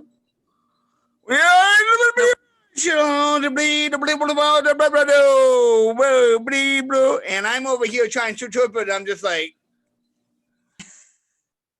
and she's like, blah, blah, blah, blah, blah, blah, blah. And then she's like, lay my hands on the child, blah, blah, blah, blah, blah, blah, blah, hands on the child, and be like, lay my hands on the elders. And I'm like, oh boy. And she's like, hands on the elders. And I'm just like, dude, we got to get out of here. After she was done, she was like, and amen. And I was like, were you speaking in tongues? Were you speaking in tongues? And she's like, yes, I was. We got to go. I'm out. Done. Yeah. Done. Good times.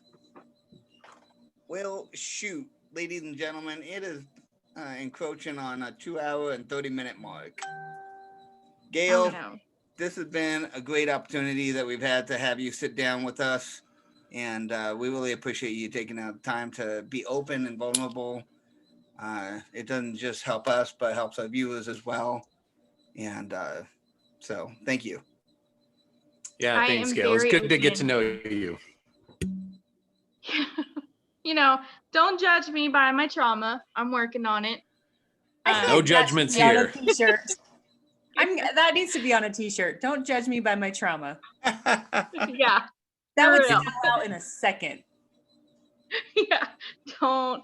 And if anybody has any questions about it, I'm very, very open about it. You might sit in her purgatory box for a while instead of the inbox, but I was about to say, it might sit there a little bit. I'm not being a bitch. I promise. Just I put just the don't social media.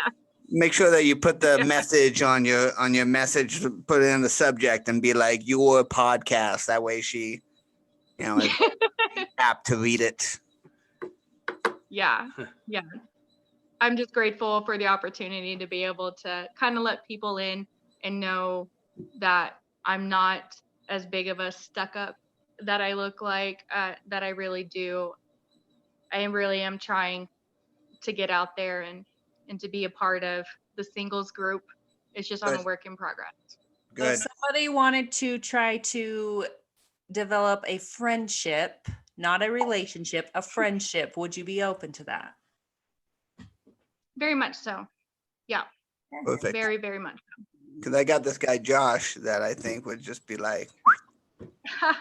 Funny story. I actually, on your little test, that I actually scored higher than Whitney. Your little test. Nick's My competitive. little test. Oh. I did. It was not a proud moment for me. Whatever. Sorry, Nick. I was like, oh shit. Like I know Nick way better than I think I should. Yeah. I was like, oh, Like seriously, crap. every question I was like, I way think too I'm right, much. but I hope I'm not. Like every I'm single like, one. I hope I'm wrong. Yeah. I was like, oh no. Yeah. Yeah. But no, everybody, we all have our own stuff, and I'm kind of a lot more people than I thought I was. Well, there you go. Good. Perfect. Good. All right. Well, thank you everybody that decided to come out. We're going to go ahead and open up onto the audience for those that are here. And I'm going to go ahead and stop recording here. Very good.